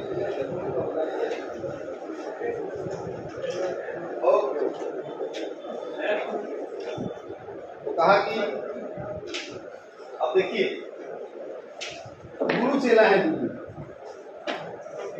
विश्वनाथ त्रिपाठी हजारी प्रसाद द्विवेदी के शिष्य है। नामवर जी, हजारी प्रसाद द्विवेदी, श्री प्रसाद सिंह, रामदरस मिश्र, ये सब एक ही अखाड़े के चेले। हाँ, हजारी प्रसाद द्विवेदी का अखाड़ा और उसके शागिर्द ये लोग एकदम एक ही बैचमेट है। इसमें से कोई एक आध आगे पीछे है, लेकिन सब साथ। अब वो अखाड़ा भी काशी हिंदू विश्वविद्यालय का ही है, वहीं से पढ़े थे, सब वहीं से पढ़ के निकले। तो सब लगे थे कि मैं पढ़ के निकला तो मैं भी अखाड़ा था। लेकिन तो उन्होंने ये बात लिखी और अपने गुरु को लिखा, तो उन्होंने ये जवाब दिया। वो कहते हैं कि वो लोकवादी नहीं है, ठीक है, उनका अपना मत है। और वो इसलिए भी मत है क्योंकि आप जानते हैं कि द्विवेदी जी और शुक्ल जी के बीच एक टकराहट, दोनों एक दूसरे से सहमत होने के लिए तैयार नहीं है। हालांकि दोनों एक दूसरे के पूरक है। सारे खोजों के बावजूद द्विवेदी को भी पढ़ते हुए अंततः वहीं पहुंचेंगे जहाँ शुक्ल जी पहुंचाते हैं। बस एक आध दो जगह छोड़ करके लगभग सारी जगह वहीं पहुंचाएंगे। तो ये उनकी अपनी मान्यता है, मैं इसमें क्या ही कहूँगा, कुछ खास तो नहीं कहूँगा। लेकिन ये तो कहा ना कि लोकवादी नहीं थे, तुलसी जानकार थे लोक रीतियों के। लोकवादी जो है क्या है, और लोकवादी होना विश्वनाथ त्रिपाठी ने क्या लिखा है, उन्होंने किसे लोकवादी बताया है। लोकवादी मतलब जो लोक का कवि होगा, जो लोक की मान्यताओं को लेकर के चलेगा, लोक को तरजीह देगा, जिसकी भावनाओं में या जिसकी रचना में लोक मंगल का विधान होगा, ये भी तो कहा होगा। तो मंगल और लोक और इन सब का कॉन्सेप्ट तो देते ही है। समाज प्रमुखता के साथ तुलसी के यहाँ आता है, लोक प्रमुखता के साथ आता है। मंगल का विधान वो कहते हैं कि हमारी कविता जो है मंगल करनी है, मंगल करेगी। तो जाहिर सी बात है कि अब अगर हजारी प्रसाद द्विवेदी से असहमत है तो सबको सहमत किया नहीं जा सकता, और किसी की असहमति का क्या नहीं, ये गुरु शिष्य का मामला है। इसके बाद विश्वनाथ त्रिपाठी भी दिल से सहमत हो जाते हैं कि लेकिन उनके महान लोकवादोयम पर मेरा काम गया होता तो इस पुस्तक या किस नाम से नाम करती है। अरे ठीक है, वो अब एक दार्शनिक मामला है, वो एक दार्शनिक पक्ष है, उस पर जाए या न जाए, या हो सकता है कि गुरु को अपनी तरफ से संतुष्ट कर रहे हैं। बस खत्म हो बोलो। जो बार बार छलकपट करता है वो देवता कैसे हो सकता है? जो छलकपट करता है वही देवता है, क्योंकि देवता के लिए महान गुण चाहिए, महान व्यक्तित्व चाहिए, और महान व्यक्तित्व बिना शुद्धता के आता ही नहीं है कभी। तो दोस्तों, उम्मीद है कि आप लोग को अच्छा लगा होगा। जी बहुत अच्छा।